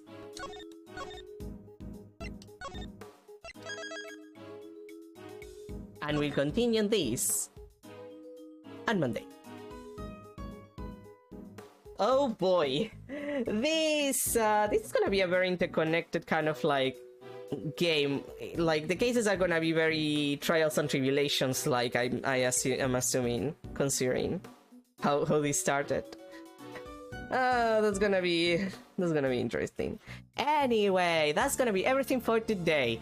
Tomorrow, I think, like, I wasn't sure what I wanted to do. I think I'm gonna try the demo for what was it called? The new Ochikoshi Kodaka collaboration. Let me check. What was the name? The 100 Line Last Defense Academy. I think I'm gonna check the demo for that. Like, the game is not gonna be out for like a bit, so I might as well just check the demo. And to be fair, Steam Next Fest is also going on, so I might grab a couple of demos from that for Tuesday as well. But for now, we're done. On Monday, we continued with this, and then tomorrow we're doing the 100 Line demo just to check what it's like. I might play depending on how I feel about it. Like, it's an Uchikoshi game, so it's gonna be insane. And Kodaka is involved, so it's gonna be fucking insane. So I can only see how the insanity develops there. But anyway, thank you everybody for being here. Have a good rest of your day. A good weekend. We're still at the weekend. And I'll see you tomorrow for probably the insanest game that I'm gonna play. At least the demo of it. Namino Chikoshi's involved. The guy who did Danganronpa is involved. The artist from Danganronpa. Like, it's gonna be weird. It's gonna be pretty insane. I'm pretty sure that it's gonna be pretty crazy as fuck. I don't even know what the gameplay is like, for the record. I don't even know. Like, I'm gonna find out on the process. So, gonna be pretty crazy. Bye, everyone.